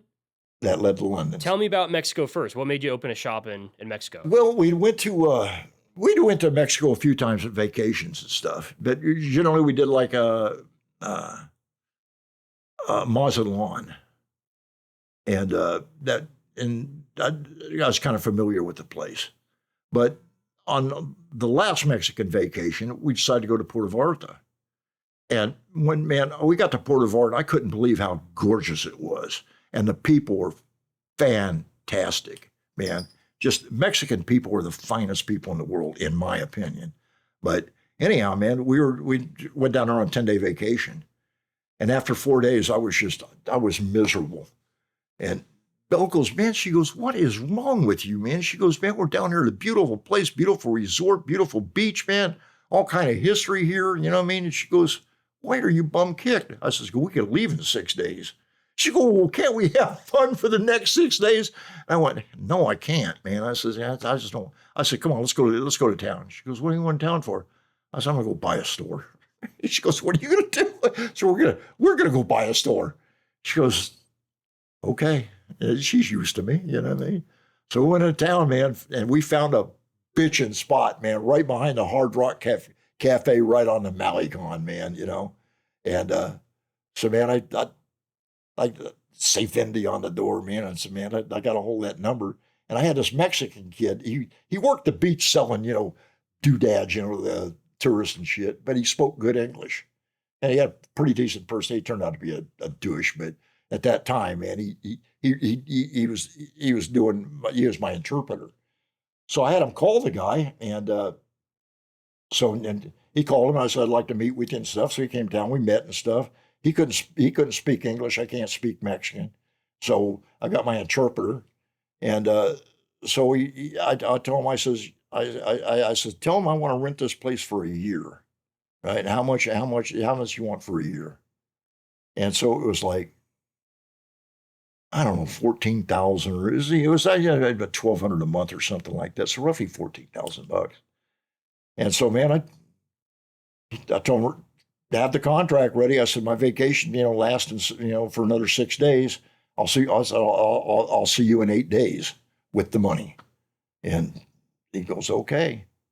And so, man, then I enjoyed my vacation and flew back to Vegas. Man, I grabbed, man, $25,000, stuck it in my pocket, went down to the thing, got a plane ticket. Man, that afternoon I was back in Mexico. You know, there's no dude. Unbelievable life. So anyhow, man, I had 9 or 10 guys working for me at the Vegas shop. So I would bring them down there to work for 2 weeks for like a working vacation, you know? And the shop, man, we had built was just gorgeous, you know what I mean? It was just unbelievable. And there was a living quarters in it, you know? So you came off the street and there was the shop, and then it went on to a huge patio with a fountain, you know, and a barbecue thing. And in the back of that was probably about 15, maybe it was bigger, 20 by 20 room with a bathroom in it. And so we just changed that into my living quarters, you know, until I'd moved the big boat down from Newport Beach down to Puerto Vallarta. And where was I going? You open the shop and you'd bring tattoo artists down. So anyhow, but I didn't want white guys working for me. You know, it's fucking Mexico. I wanted Mexicans working for me. Their country. And I want to come in and be like one of these idiot fucking white guys that goes down there and, you know, and takes over something, you know. So, man, we were on the beach one day with one of the guys I'd brought down, Otto, and we're laying on the beach and stuff, listening to some tunes and stuff, you know, and Salina, yeah, yeah, and so this Mexican guy and this other kid come walking over. He goes, "Hi, do you mind if I look at your tattoos?" And I said, "No, help yourself, man." I started showing them to him. He had some tattoos too, and he goes, "You're a tattoo artist?" I said, "Yeah, I am a tattoo artist." I said, "We just opened up a shop here in town." He goes, "A tattoo shop?" And I said, "Yeah." I said, "What do you do?" He goes, "I tattoo." I said, "Really?" I said, "Well, man," I says, "Look, here's my card." I said, "Man," I said, "we're off day. Come see me tomorrow." And I'd give my card to 15 fucking people that said they tattooed, you know, and none of them ever showed up. Well, he showed up. So I told him, "Bring a victim with you." Well, he brought the kid that was with him, Celia, and he brought him. So we nicknamed right off the victim, right? And so he tattooed him. I set him up with all the equipment and stuff. He had never tattooed with a professional machine before. But I set up my stuff, and here you go. And he cranked out a tattoo. It wasn't as fast as I wanted, but it was a pretty damn decent tattoo. And I says, "Hey, you want to go to work for me?" And he goes, "Yes, I do, man." And so he became my everything. You know, anything I wanted. I'll tell you a little story about when I was down there, man. I'd quit smoking weed for a couple of years. And of course, I had a lot of stuff going on. And you don't want to be, you know, all hazy, you know. But when I was back down there, I got down there. So, man, you know, I didn't want to hang out at the bar all damn night, you know. So I thought, well, man, if I had a little weed, you know, I'm going to go back in my little place and, you know, smoke a little weed when the working day is done, you know. And so I asked Jorge, I says, "Hey, can you get me some weed?" He goes, "Marijuana?" I said, "Yeah." He goes, "How much you want?" I said, "I don't know, $20 worth." He goes, $20 worth? And I said, "Well, yeah, $20 worth." And so now I'm thinking I insulted him, you know what I mean? And he goes, "You sure?" I said, "Yeah, man, fucking here's $20, man, give me some weed." The fucker comes back with a trash bag I mean, there must have been 3 pounds of weed in this damn thing. What is that? And he goes, it, Senor Jefe, it's your weed. I said, I want a bag of weed. I don't want to go in business. So man, so now I have, say, Lee sitting back in my place, bagging it up. So now when all the high schoolers and stuff come in on, their spring vacation and stuff, hey, where can I get some weed? Right here, buddy. We're tattooing and selling weed out the back, Till it was all gone. And my weed business was over after that. You are quite the entrepreneur. I still got a little criminal left in me, No comment there, right? It was in Mexico, so it was it was not in the and US. Plus, man, there's no way I could. Man, every cop on the beat. It started off like this. I came back from the bar one night, so I come back over to the shop and open up. Well, the cops down there, they wore like shorts, little white shirts and white shorts. You know what I mean? The whole thing, And so there's 2 cops there. Right? So as soon as I start to go in, they go, "Hey, senor." They come over. They say, "We've been waiting to meet you." And oh, fuck, what's this all about? And it's a very good that you opened up here, man. And they tell me their names. And they go, "We're going to keep an eye on your place." Because many bad hombres down here, but we're going to keep an eye on your place. Well, thanks. Well, pretty soon, man, I held all of Puerto Vallarta cops working for me, I mean, hey, Senior Doc, we ran off a couple of people. Oh, thanks, man. Here you go. Yeah, I had probably 20 cops on my payroll, and it got to where, man, I was making no money down there because I'm paying off the cops, I mean, it just... So we stood that on about 4 years. So we moved the boat down there from Newport Beach down there, and then I would run fishing charters too. So if you want to just stay on the boat at the slip, that was, I think we charged $7,500 a week, right? If you just want to sit there in the slip, if you want to take the boat out, then I'm going to put a captain on there for you, and then plus now that runs you up about $10,000 plus the fuel, right? Plus if you want us to supply the kitchen and a cook. Right? I'm going to turn my glasses off for a second. And so we got that operation going down there, and it just kind of fell into it, And then there's a lot of people down there that had white guys, Americans, that had boats and stuff, but they didn't charter them. So when people come down there and they see, be up there at the bar or wherever, and, hey, man, anybody charter this boat? That guy right there. I mean, so... And I wasn't paying no fees or nothing, because if you charter your boat out of Puerto Vallarta, right, then you've got to have a license for that, and you got to be paying our government, right? Well, I wasn't, right? So it was just like kind of like a under the table thing that just a little extra dough, and you meet people and and stuff like that, And I had this one guy.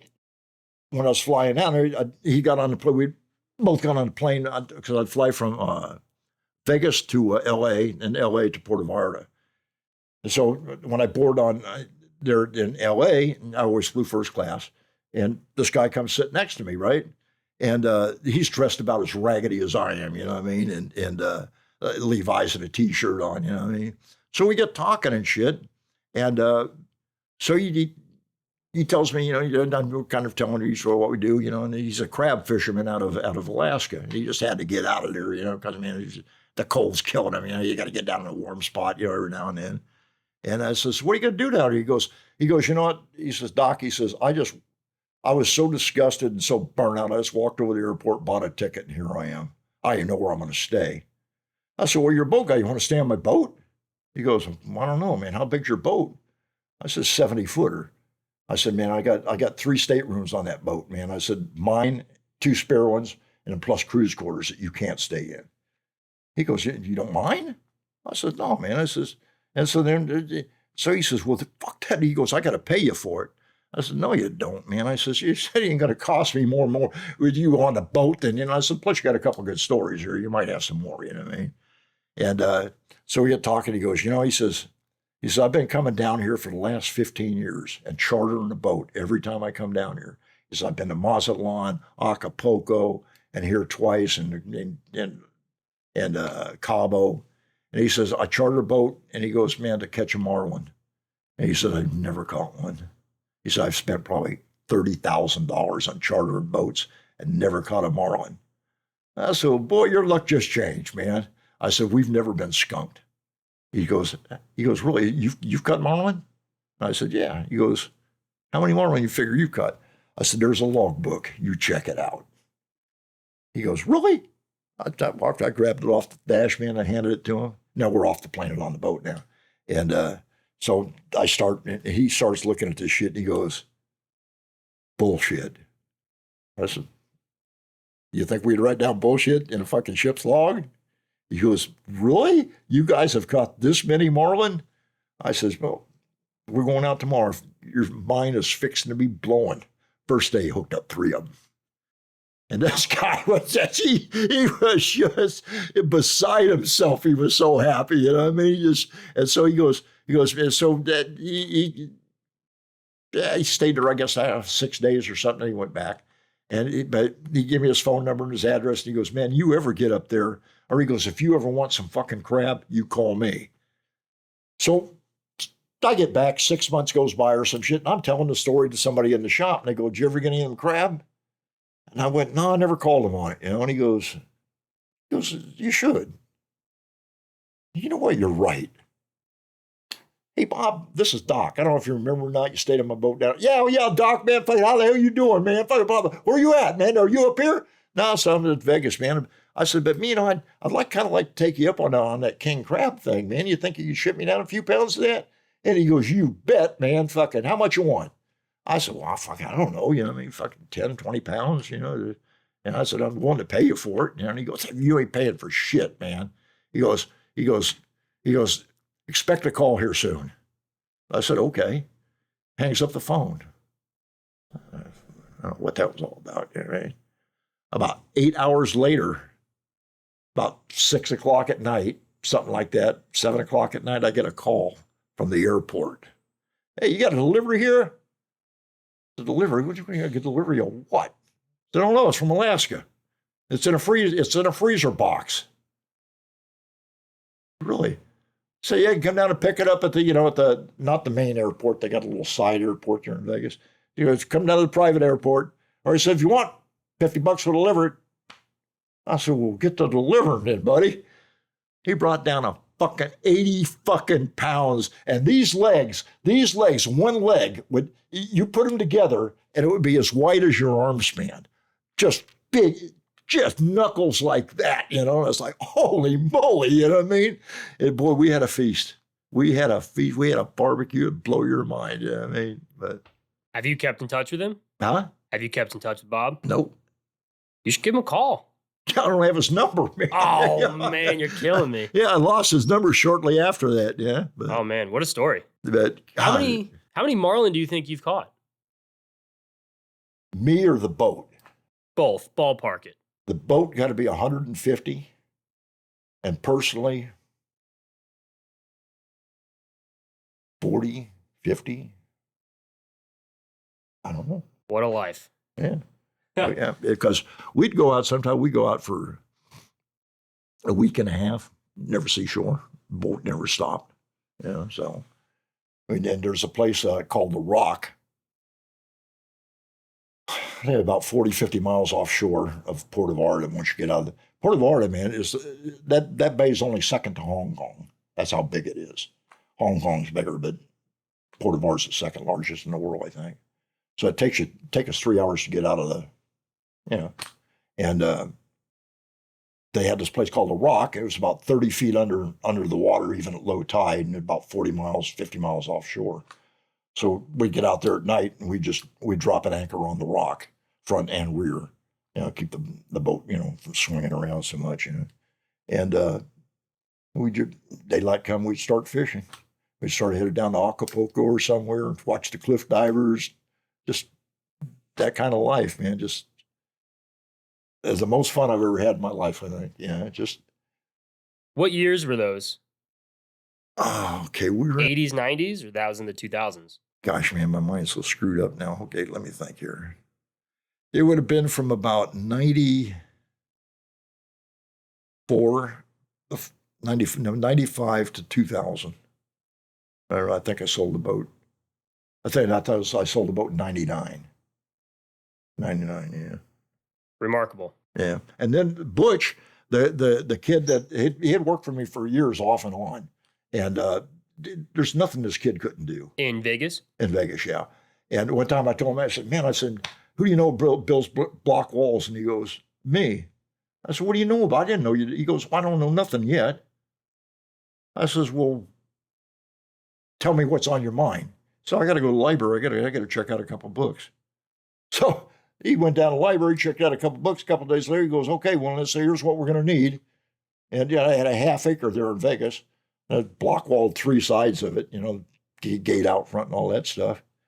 And Butch is the most remarkable person I've ever met in my life, because he's about 5'2", kind of kind of a real easy kind of guy, And boy, I seen somebody put their hands on him one night, and I was about ready to jump in, because man, it is a fairly big guy, and Butch lit this guy up like Superman, you know what I mean? It's like beat this guy within a frazzle within about a minute, and just dropped the guy.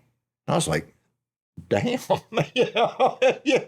But the thing was, he was damn near a genius, or maybe was, because there's nothing this guy couldn't do. And if he didn't know how to do it, just like that block wall, he'd go get a couple books. A day or two later, he was an expert at whatever it was. So anyhow, man, when I got the big boat, and we when I went into the boatyard, I was going to get the boat painted, and went in there, and then they sandblasted all the old paint off the boat. And when they were on the bottom sandblast, they were blowing holes through the bottom of the boat. That's how thin it was. So I took Butch down there and be my eyes down there. And he lived on the boat while I was in the shipyard. And but he went through that boat, man, like you wouldn't believe it. And it just, there's nothing this guy couldn't do. I mean, nothing that I ever needed that he could not do. I've never met anybody like him before. He died here 10 years ago or so. But God, man, what a dude, man, what a guy. And he rebuilt the boat? Huh? He was able to repair the boat and stuff? No, he didn't, but he stayed on the boat making sure everything was done the way I wanted it done. Sure. And we replated 70% of the bottom of a 70-foot boat. And that was $70,000 right there, just the welding, right? And then the paint, and then this and that, and blah, blah, blah. And so, I think by the time I got out of the boatyard, it cost me another couple $100,000. Unreal. But the boat was super seaworthy. I had a girlfriend down there that my wife assigned me to, right? Because, take care of me when I'm in Mexico. She don't want me fucking with a bunch of, Mexican whores and shit, right? So there was this chick down there. Her folks owned a banana plantation there, and they were white folks from Seattle. And she was 19 years old. And at the time I was 50, right? And, but I met her folks. We went up to her folks' house and met her folks and stuff. Her mom loved me. And so then went up there, man, when we went up to her folks' house, we took the boat up there, and my son, my wife, and I had two or three other captains on the boat. We were fishing and partying. There was a big party up there where her folks lived. And so anyway, we were up there partying it down, and it got to be starting to be evening time. And I told Butch, I says, because we had people on the boat who were anchored right offshore, right? And so we're taking the dinghy back and forth to the point there, and the big house was up here on the top, and the banana plantation down the thing, So we're taking people back and forth, The party was in both places, you know what I mean? So it got to be eating. It was summertime, So it got late, later, you know what I mean?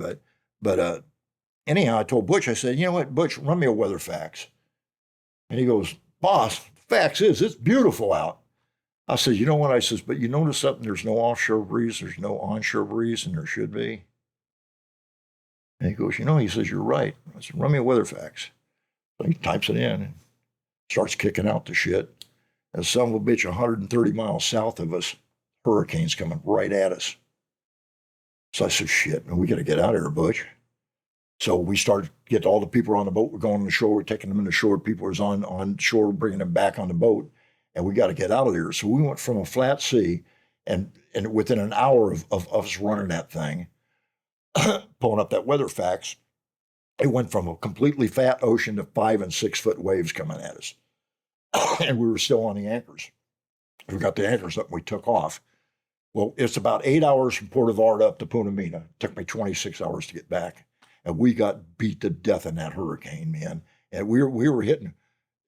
My spotlight on the front of the boat was a great big old 22-inch or 24-inch, felt like that. And it was just scary. It was just scary, man. And we were running south, and the waves kept building and building. I says, hey, look, I says, man, it's pushing us towards shore. Only a mile off the shore. I'm going to have to run at the storm. And I had 3 other boat captains on there. And I said, what do you guys think? And the one guy, man, he was a sailboater. He goes, yeah, I don't know. And then my other 2 guys, they were power boaters.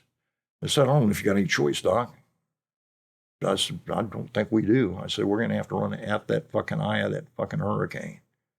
And I said, get the kids, the old ladies out of the thing, everybody, down on the lowest part of the boat, down to the staterooms, not even the living room, down in the staterooms, all the weight we can, low as we can.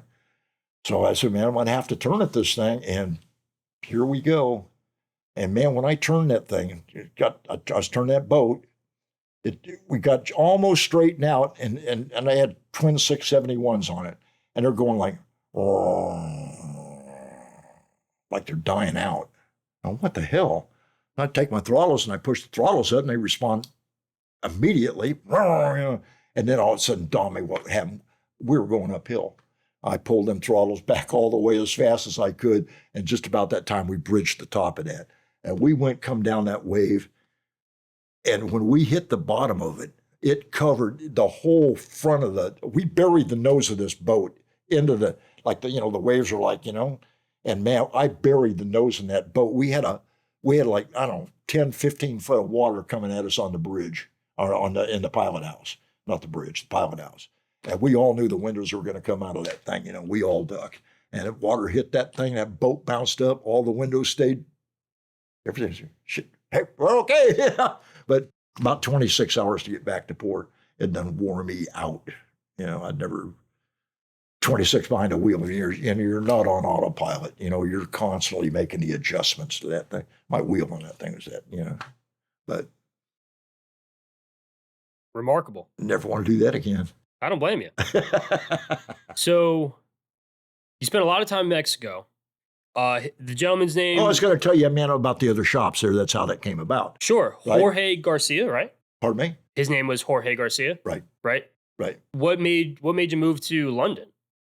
A Chinese girl. That spoke like this. Oh, isn't that a terrible thing? Yeah. You look at her, Chinese 100%, opens her mouth, nothing but English. You know what I mean? But her folks are rich, lived in England, and she was there on vacation in Puerto Vallarta. Well, Jorge met with her, hooked up, dumped his wife, and then went to London. So he goes, what do you think about opening it up here? And I says, yeah, I'll find us a spot. I'll finance it. So we wound up in Hackney. And then here, I guess 10 years ago, somewhere around there, we had to close that shop because we moved into the territory and they took over everything. And they wouldn't allow customers to come in our shop. Well, I'm not a big fan. So we had to shut that shop.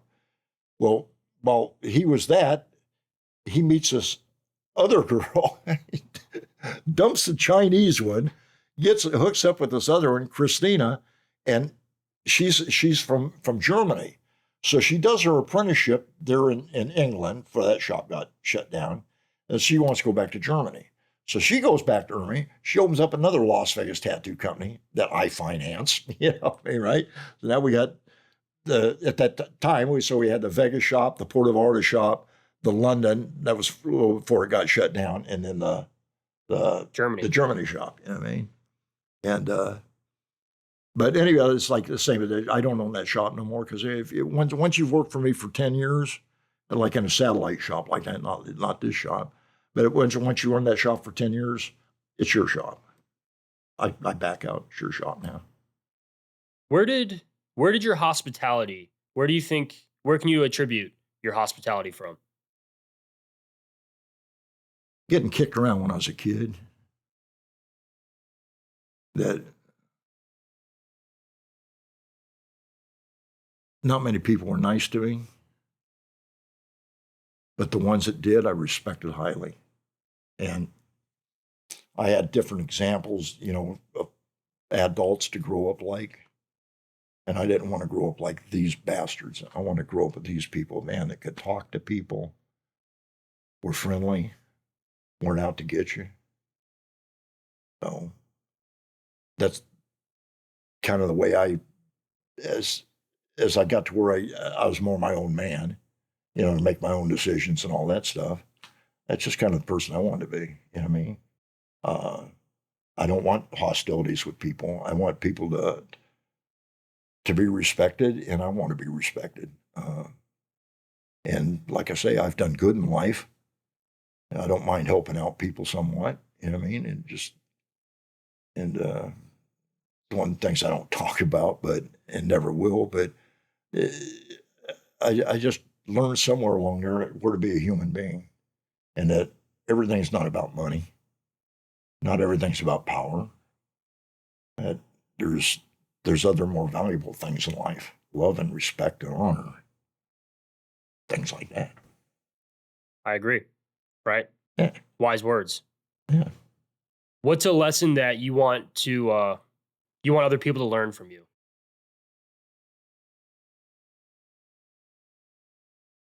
Don't eat the yellow snow. Also good advice.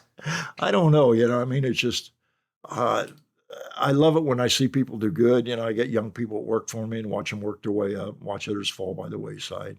But I love seeing people make it in life.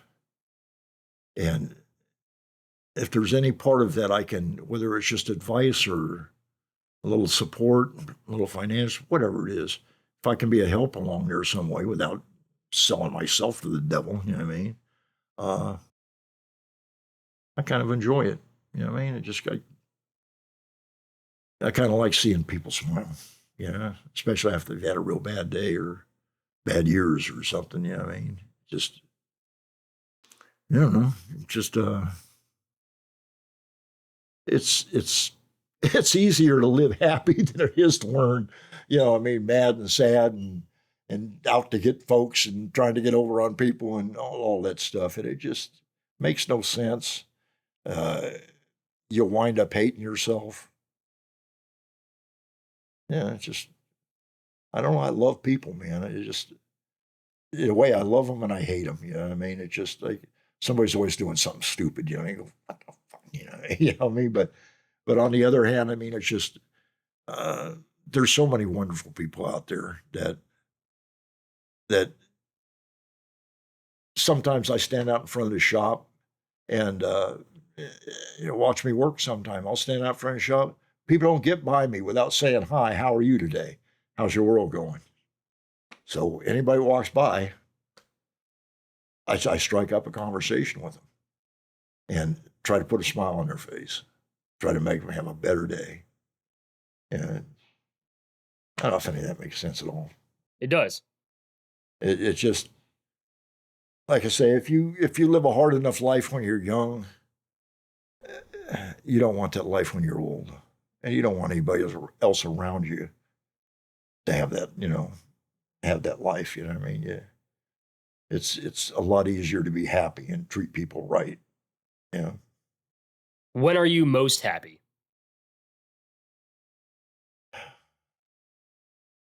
Well, right now I'm kind of going through bad times because, man, I've kind of run out of things to do, things that I want to do. So I sit on my back patio 8-10 hours a day, just watching the birds and a little bit depressed. But, I mean, it's just, maybe it comes with age or just, I've done so much stuff, I mean, I've had so many, many great adventures that it's hard for me to come up with something new that I know is going to entertain me or something. And, it's like I want to get back to the mountains here, you know what I mean? But with my health, and I mean, I'm healthy. I've had open heart surgery and kidney surgery and all that here in the last couple of years. But the places I go that I don't think I'm healthy enough to get out of should I get in trouble. You know what I mean? Because I like to get lost when I go out there, you know what I mean? I like to get to where nobody else is and just hear dead silence. And man, at night we look up and the stars and the Milky Way and just all that stuff, you know what I mean? So I've always kind of been like that. I just, sometimes people go with me, but it's more I go by myself. And it's just like I say, it's just I'm getting to the age there, and I'm just not near as healthy as physically healthy. I'm healthy inside, and like that, I ain't gonna croak here today or anything like that. But just trying to walk a mile is kicks my butt anymore. And I get places where I'd have to walk 30, 40 miles to get out of it. I'd die. They would find me up there with a note pinned to my chest. Ship my body back to Tampa. You know what I mean? So it's there's a lot of things that I like to do. That I'm just getting too damn old to do. You know what I mean? And it depresses me. But my granddaughter, my wife, every time I see them, I light up every time. You know what I mean? I love them to death. My little granddaughter, she always puts a smile on my face, you know what I mean? And I wished her father was here to see her grow up. But you want some sadness, put fentanyl in your life. You want to hurt everybody that loves you, put fentanyl in your life. That'll do it. You want to make everybody around you miserable, start doing fentanyl. That's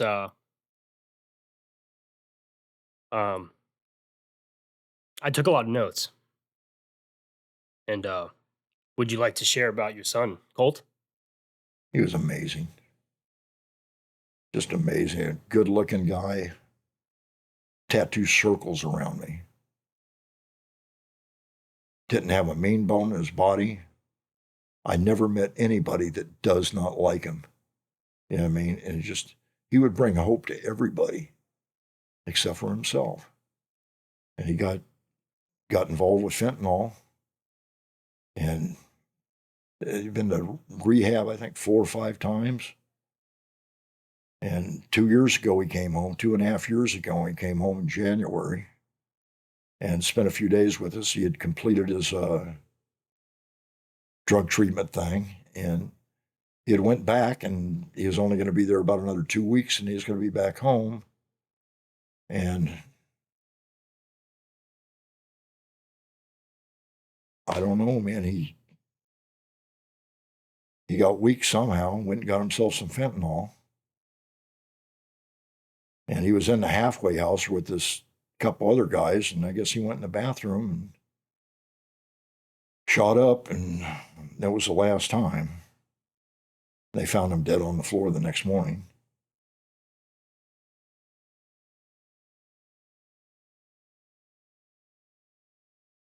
What a horrible fucking drug.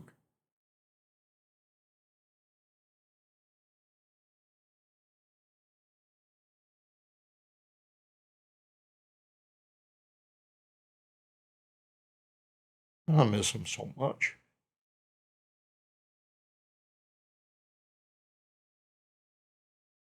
Next question. I'm sorry. Like I said, I spent 3 hours with Bell, and I learned a lot about him. He's a great kid. So on a more lively note, when I watched the promo of Tattoo Underground, Colt is in it, and it's cool to see him. He was like 20 or something at the time, Yeah. right? And I see there's a portrait of him behind you, and watching him in 2005, I learned a couple of things. You and Bell both joke that Colt may have had the longest tattoo apprenticeship of anyone ever. Yeah. Approximately 18 years. Approximately 18 years, man. Right? And something that I learned The only one I've ever heard of. Tell me about Colt getting tattooed at the age of 5? Yeah. Tell me, how did that Well, happen? this started when he could talk. Dad, I want you to tattoo me. I will, son. I will. You know, as soon as you get old enough, man. How's old enough? Well, it ain't 3 years old, dude. You know what I mean? You know what I mean? When you get a little bit older. How much older? A little bit older, I'll tattoo you. Okay. Well, Mom was out of town the weekend, and it was just me and Cole. Now we're sitting there, and I don't know. I said, what do you feel like doing, Cole? He goes, now he's 5 years old. He goes, let's go to the tattoo shop so you can tattoo me. I told him, all right, you little, come on, we'll go. The man jump on the motorcycle, man, right on down to the tattoo shop. I figured by then he's going to back out, you know. I mean, it sounds good on paper, but when it gets to the real deal, you know, I figure, yeah, well, maybe I'll wait a little longer, Dad, you know. And so I put him in the chair, break out all the tattoo and stuff, you know. And what are you going to tattoo on me, Dad? I'm going to tattoo a little star on you. Make it a big star. I said, okay, I'm making a big star. So I put the star on it, not that big. And he's sitting there, he couldn't take his eyes off it. He was just, you know, he was just grinning and laughing. And man, as soon as I done, he's all, wow, you know, he's pointing at it and everything. And so after that, I took him out bar hopping. He's like 5 years old. But I was juiced in at all the bars, you know what I mean? So he wasn't drinking or nothing, you know what I mean? And then I didn't take him to any of the topless bars or any of that, just the old beer bars, you know what I mean? There were a couple of them, you know what I mean? But then when Mom come home, Mom was not happy about it at all. You did what? You tattooed him?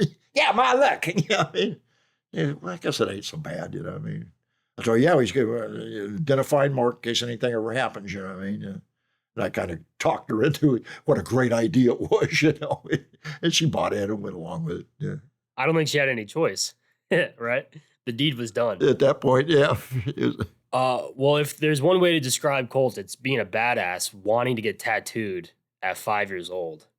And I mean, I would have never had the thought, but I would have backed out on the motorcycle ride. I've been like, okay, that's let's just get the one you lick and slap on, and it'll wear off in a couple hours. But you know, if your mom and dad, I mean, are in their business, he lived it. So you know, it seemed pretty normal to him. He grew up around it all that time. You know? Of course, pretty remarkable. And the thing about 18-year apprentice, of course, you know, he wasn't in the shop for 18 years apprenticing. You know, I mean, it's just how Bill kind of describes it because he was always wanting to be at the tattoo shop. Of course. Always, you know, I mean, it's just like, take me to the shop, take me to the shop. And it was such a crazy shop that I didn't like to take him there too much, you know, because like crazy stuff went on, you know what I mean? And,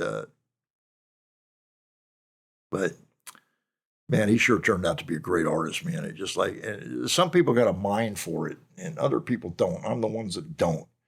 So everything in my art career, I had to struggle to do. With him, it just came natural. You know, just when he would draw stuff, I'd just be going, he's not even looking at a picture. He's got all this stuff in his head. Man, you know what I mean? It's just like, I was pretty impressed with him. He was born for it, right? I also learned, I think it's in the Tattoo Underground promo, you delivered him yourself? Yeah, on the living room floor. What, was that planned? Yeah, we had a midwife. Okay, good. And at that time there, what had happened is there was something that happened in the hospital where they had switched babies, and it was all over the news, you know? So Bill was having none of this. Yeah, I ain't going to the hospital, I have it right here on the floor, you know what I mean? So like I said, we got Ludi was our midwife. And so when Bill started going to labor, Ludi had just delivered her, so she got to the house. And she goes, that couch is mine. I said, well, she's in labor. She goes, yeah, she ain't got to be for about 6 hours, you know what I mean? So she lay down on the couch and went to sleep, you know what I mean? I'm like, wow, you know, what am I going to do, you know what I mean? And she was right. It was almost 6 hours to the minute, you know? So Ludi was right there, and she goes, do you want to do this? And I went, no. And she goes, we'll do it anyway. I said, okay. You want to cut the cord? No, cut it anyway. Okay. Yeah. Are you glad you did? It is an experience. Sure I is, mean, right? it's an experience. Not many people can say they delivered their own child. You know what I mean? So Exactly. it's one of those things. Scratch up that one. That one's done. You know what I Yeah. mean? So My wife's a labor and delivery nurse. We don't have any kids yet, but when the time comes, that's the plan that I'll help. yeah, Not in our not in our house. Kudos to you. We'll do it at our work, but that's the goal. yeah, It's a unique experience you can only have so many times, right, right? exactly, And you can't forget it, exactly right, right? I think exactly it's right. a blessing that you get to remember. Yeah. Um, I want to end on a happy note. Tell me about Belle, your wife. God, she's amazing. She's just amazing. I didn't know where to start or where to end with it. There's nothing a girl can't do. Uh, her kindness oozes out of her. Everybody that knows her loves her. And it's easy to see why. She'll take care of strangers. I mean, she's got such a big heart she's gorgeous. Even now that she's pushing 52. So, but uh, she runs the business. Once she took over the business, the numbers improved. I should have had her done that years before. Uh, just like I say, there's just nothing the girl can't do. And she just radiates kindness and love. Easy to talk to, easy to be around. She has no animosities toward anybody. Just a sweetheart, man. And just everything about her I love. She could swing a pool cue pretty good. uh, Although, man, she holds on to the wrong end of the pool cue. That was a good story. Well, Maybe I should tell that one. we'll skip that one. We'll let her avoid that one. How Uh, did you guys meet? How did you meet Belle? she walked into the tattoo shop, In Vegas, right? yeah, in Vegas, and Paul tattooed her, put a kind of a bird of paradise on her shoulder. And we had a little spy holes through our offices. So when I got in, man, Bub said, man, there's a super fox back. Paul's tattooing a super fox. So I go check this. Boy, he wasn't lying. So after she's done getting tattooed, she came out. Hey, what are you doing tonight? She goes, well, I'm going to be with Richie. I said, who's Richie? She goes, well, you're here, Bon Jovi. I said, yeah, they're playing in town right now. She goes, well, Richie Zambora, that's my boyfriend. I'm here with them. I said, well, what about tomorrow night? She goes, yeah, tomorrow night, man, they're going to be playing, 3 shows or whatever it was. So she goes, I have all day to myself. So the next day I picked her up, and at about that time, I bought this place up in Utah, 40 acres up in Utah on the Fremont River. And that was going to be the start of the marijuana project, right? I should have guessed. So we were a week away from taking the trailer up there, putting it on the land, taking all the people up there. We had a tractor and stuff, and we're going to build a bridge across the river and stuff like that. And so I told her, I said, now we're going to run over. She goes, what are you guys doing? I said, man, we're headed up to Utah. Going to meet up there for a little bit. She goes, how long are you going to be up there for? I said, well, the crew's going to be up there for about a week. And she goes, I'd kind of like to go. I know, well, really. I didn't tell her the part the crew's going to be there for a week. I didn't tell her about the part I'm going to be there for 6 weeks, right? And so we got up there and started building a bridge and stuff. And the river was too high. That fell through. So we found this road 40 miles back around the Henry Mountains to get onto our property. And so we took the trailer up that way. But so anyhow, man, everybody went back to Vegas. She said, when are you going back? I said, about 5 weeks. She goes, man, well, I got to catch a ride with them. And I says, help yourself. And they're all driving off onto the road and no cell phones or any of that stuff. They're just gone. Now she's stuck with me for 6 weeks. You got no way to even contact anybody. So I got to go back to Vegas. I said, when you fall in love with me, I'll take you back. He goes, are you serious? I went, yeah, of course I am. I mean, yeah. Yeah, you know, say things just to bullshit. You know, I mean, fucking, you fall in love, we can go on back to Vegas. And she goes, that took, I think, about 4.5 weeks. Pow, she was mine. And we've been together ever since. That's 42 years ago. Yeah, So you stole Richie Boris' Sambora's girlfriend. Yeah. What a legend.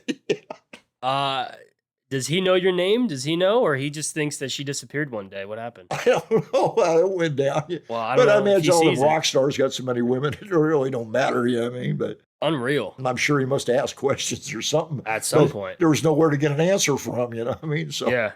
He just wandered off, you know, and 42 years later. 42 years later. A lot of adventures, right? Boy, we've had them. What advice you have for a newly married couple? What's the secret to 42 years? Love, respect, and honesty. You know, if you got little kinks about you, you know, you tell your old lady about it, your old man about it. You don't have secrets. If you have secrets, it all falls apart because sooner or later, everything comes unglued. You can't keep up with your lies. Honesty's everything. And respect, loyalty, but honesty is everything in a relationship, you know. I mean, before you hook up with anybody, find out everything you need to know about them, you know, ask questions, you know, talk to each other, you know what I mean, and just get to know each other good. Tell each other all your secrets, you know what I mean, and just sooner or later, you know, if you got a secret, they're going to find out anyway, and they'll hate you for not telling them, you know what I mean. So, like I say, just be honest, be caring, look out for each other.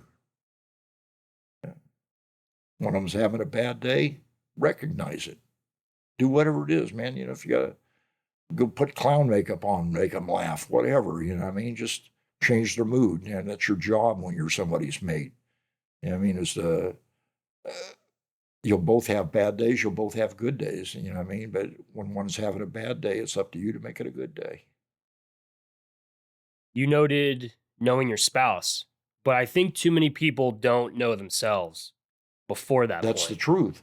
That's very well said. Very well said. You talk about reflecting. In your later years, you've been retired for a bit and you've been hanging out on the porch. I can only imagine, what do you think about in those times? Are you reflecting to know yourself even more? Oh, yeah, you know, you think about all kinds of things. You know how your mind works, you know what I mean? But you think about good times, bad times, what you wish you were doing, what you'd like to be doing. Like I'd really like, I want to be, I want to be in Nevada this year or Arizona. Man, there's two treasures that they're findable, I think, you know what I mean? And it just, I mean, I like being out in the wild. I like being challenged. You know what I mean? Not so much in my old age as I was in my younger age, but I like to accept challenges. You know what I mean? And just for my own strength. You know what I mean? It's like, hey man, can I do this? I don't know. I mean, well, maybe I should try. You know what I mean? Stick with it and hammer it out. And I feel you've earned the title of being a legend, right? If you're to be remembered by one thing, what would you like to be remembered by?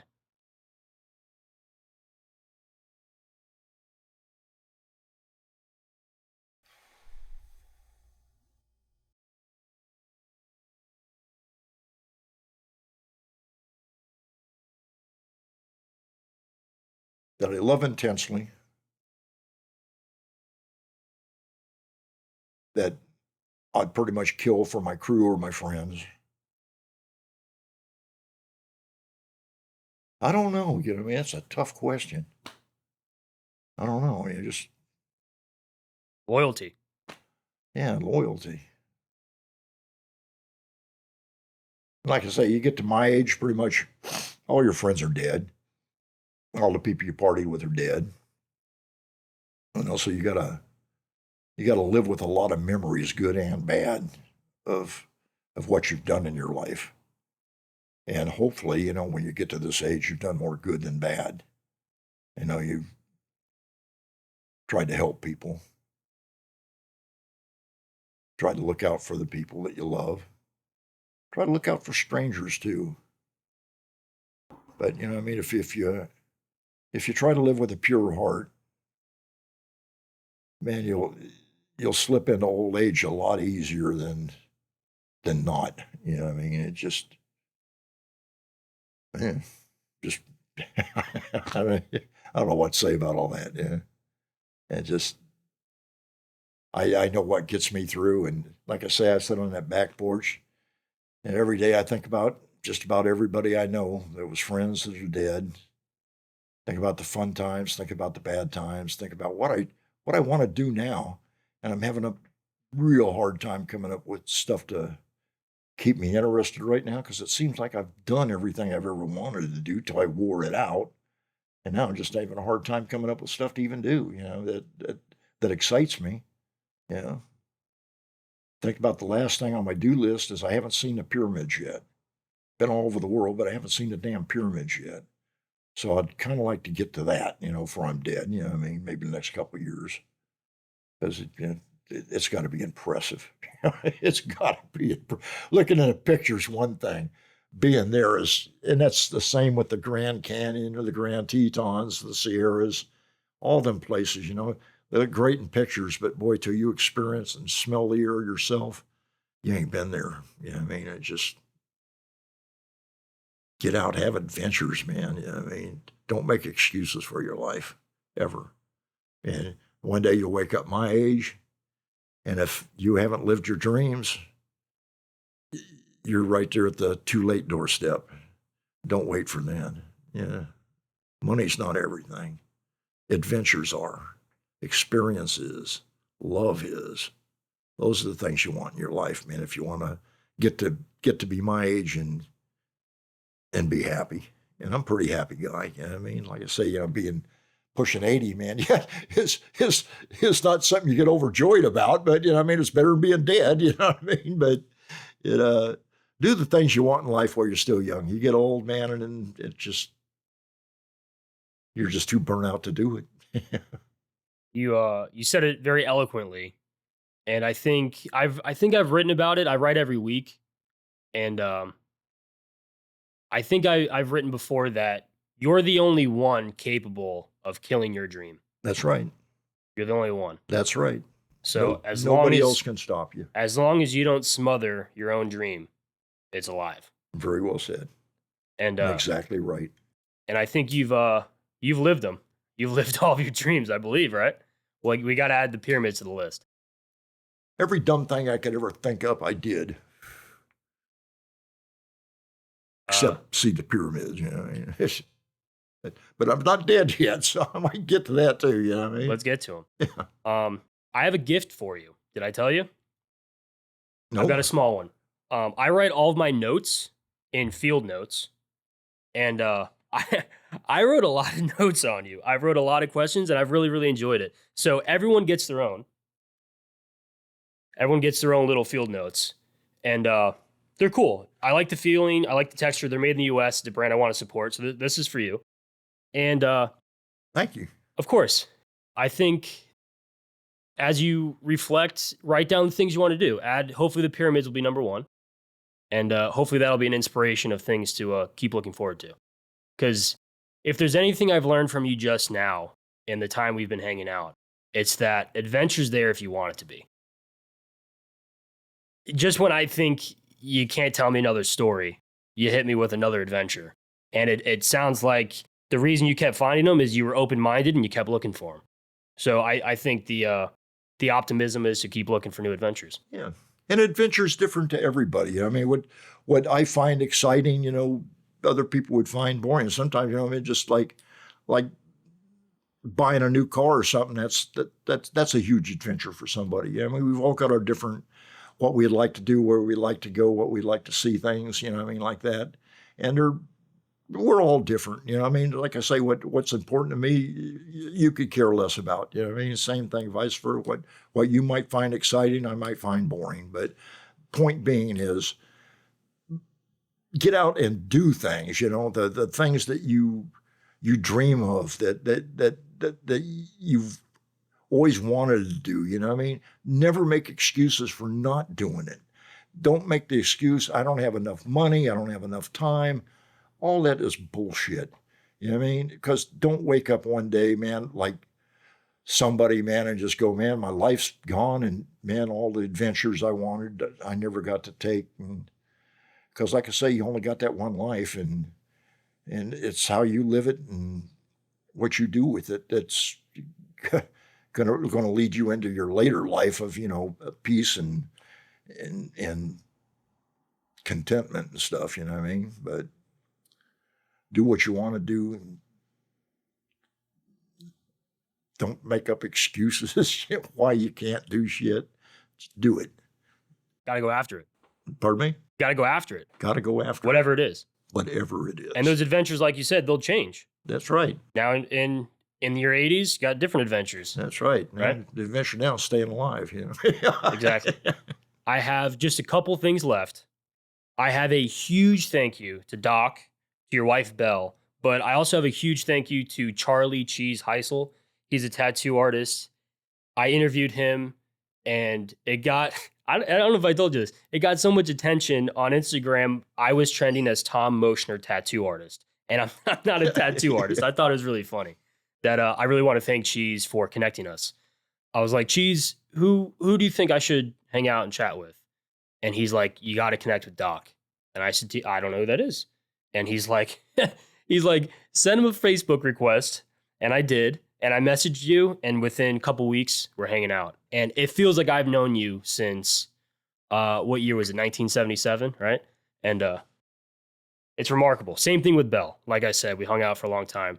And I really appreciate your time. Yeah, when you talked about adventure 5 years ago, I couldn't have imagined hanging out with the coolest people I can find. And I mean, this project is an odd adventure, if I were to use the word odd. I've befriended a World War II veteran. He's 101. So just imagine 20 more years. No, there's a class act. It is a class act. And these different people that I've met from all walks of life, I would have never imagined I could meet, hang out, and talk with a gentleman my great-grandfather's age, or to hang out with a gentleman that knows your friends tattooed, Wyatt Earp, Bonnie and Clyde. These are things that, like, most people, I couldn't have imagined before this. And it's an adventure that I'm not stopping, right? And I'm clawing tooth and nail to keep it alive. Right. And I think it's been worth it. I think you're going to do good at it. Man, I appreciate it. Because I really feel easy with you. Some people that interview me, and it's just like, we get about 10 minutes into the interview, and I just want to pull them across the table and sock them. Bip, you know? Well, I appreciate it. This is the first episode. You walked in with a cigar, and I was like, oh, and I had no idea. And I was like, I'll get one. So I literally walked across the street, grabbed a cigar. After this, I'll light up. We'll finish. I promise Belle, she'll be watching this. I'll clean the floors and everything. Yeah, you got to clean the floors, man. I could do that. I could have never predicted just hanging out and befriending someone like yourself. And I'm grateful. The last couple things, please check out Las Vegas Tattoo Company. It's in Ybor City on 7th Avenue. You've been here since the year, was it 2003? 2003. And rightfully so. People should come see it. And if you've made it this far, the biggest help you could do is to subscribe and share this online. Share this with tattoo artists, with friends, people that should know more about the tattoo industry, the history, and just interesting stories. Each episode gets better and better, and these are stories that I could have never imagined, and I definitely haven't shared before. So I'm really honored to share just bits and pieces of your life, right? I'm really, really grateful. And if you've liked this interview, check out Charlie Cheese Heisel that I've been talking about before. I also interviewed his son, Chaz Heisel, both tattoo artists in the Tampa Bay area. They've got stories to tell as well. And I've got a final question, and I have one more thing after that. The final question is my dad's greatest advice to me. and he always says to never waste a mistake. And I explain it each episode, and I always say that it's poetic because he wouldn't tell me to waste my own mistakes, to not waste. He would tell me I could be learning from yourself, from my baseball coaches, from my dad, and any other person I encounter. And the beauty is, if I don't waste a mistake, that lesson that someone learned lives on, right? So the final question for every guest is, what is one mistake you have not wasted? What is one mistake you have not wasted? A lesson you've learned from. Wasted.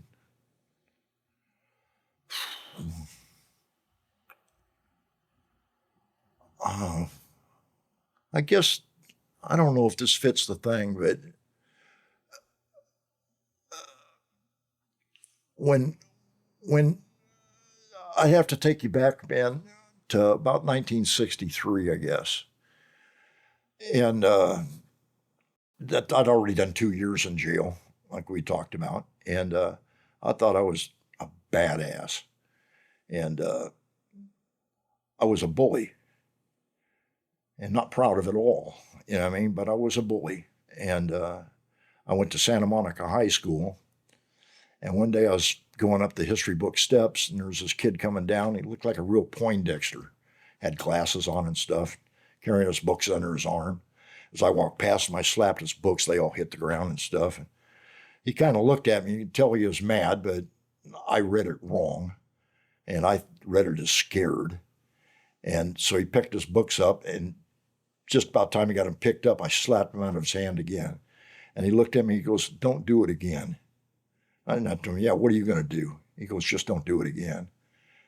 And he picked his books back up, and I went to slap him out again. And that guy moved so fast, I couldn't believe it. And he says, "Look, man," he goes, "I ain't bothering you. Don't bother me." And I told him, "I'll bother anybody I want." I went to slap him out again. And this time he turned and he set the books down on a little wall there, you know what I mean? And I threw up my dukes, and this kid beat the shit out of me, man. I was swinging at me. He'd be over there, man. I was swinging at me. He'd be over there. This kid beat the shit out of me, man. And I wouldn't back down, and I kept on coming in, and I just kept getting smacked. And it wasn't the ass kicking that bothered me. It was the fact that there was 300 or 400 people in that crowd that was watching me get my ass kicked. And the embarrassment was damn near more than I could stand, you know what I mean? And after that, man, it just like, me and this kid become friends. And it turns out he was ex-Golden Glove of New Orleans, running for 4 years straight when he was a kid. And the only reason he still wasn't the number one is because they had moved from Louisiana to California.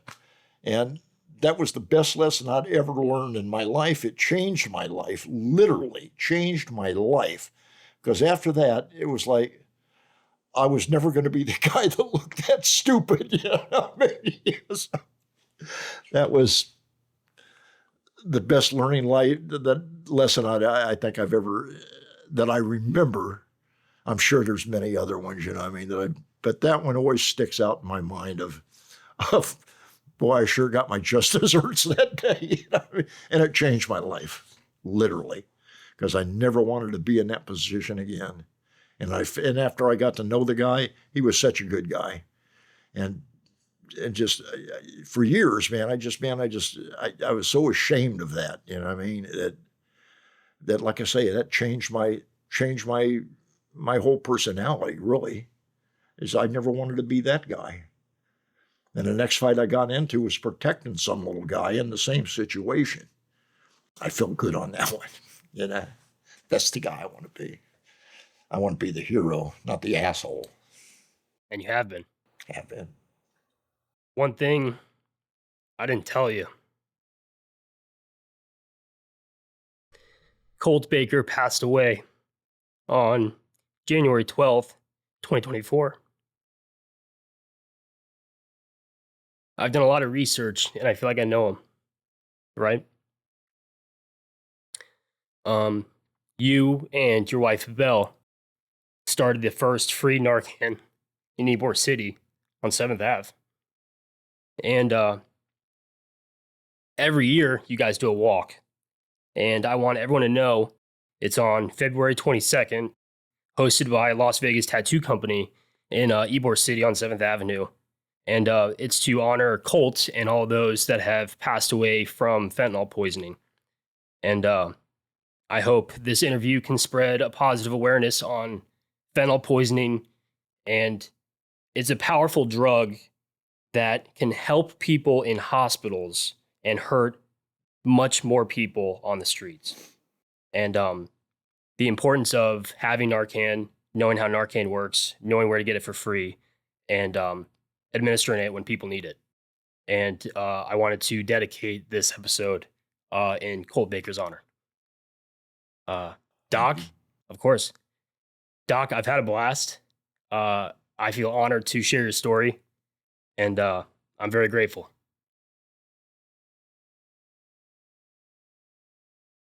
Thank you. I had fun. So did I. And hey, folks, what it's about? We've got Narcan at the shop. You just walk in and say you need some. That's all you got to say. We don't ask any questions. We don't care. We just want you to have some if you're in that situation or you have a loved one. I mean, it can save their life. So if you're an Ybor and you know people that are in that lifestyle, you stop in. You don't have to get tattooed. Just stop in and pick up some Narcan. It's free. It's yours for the taking. Thank you.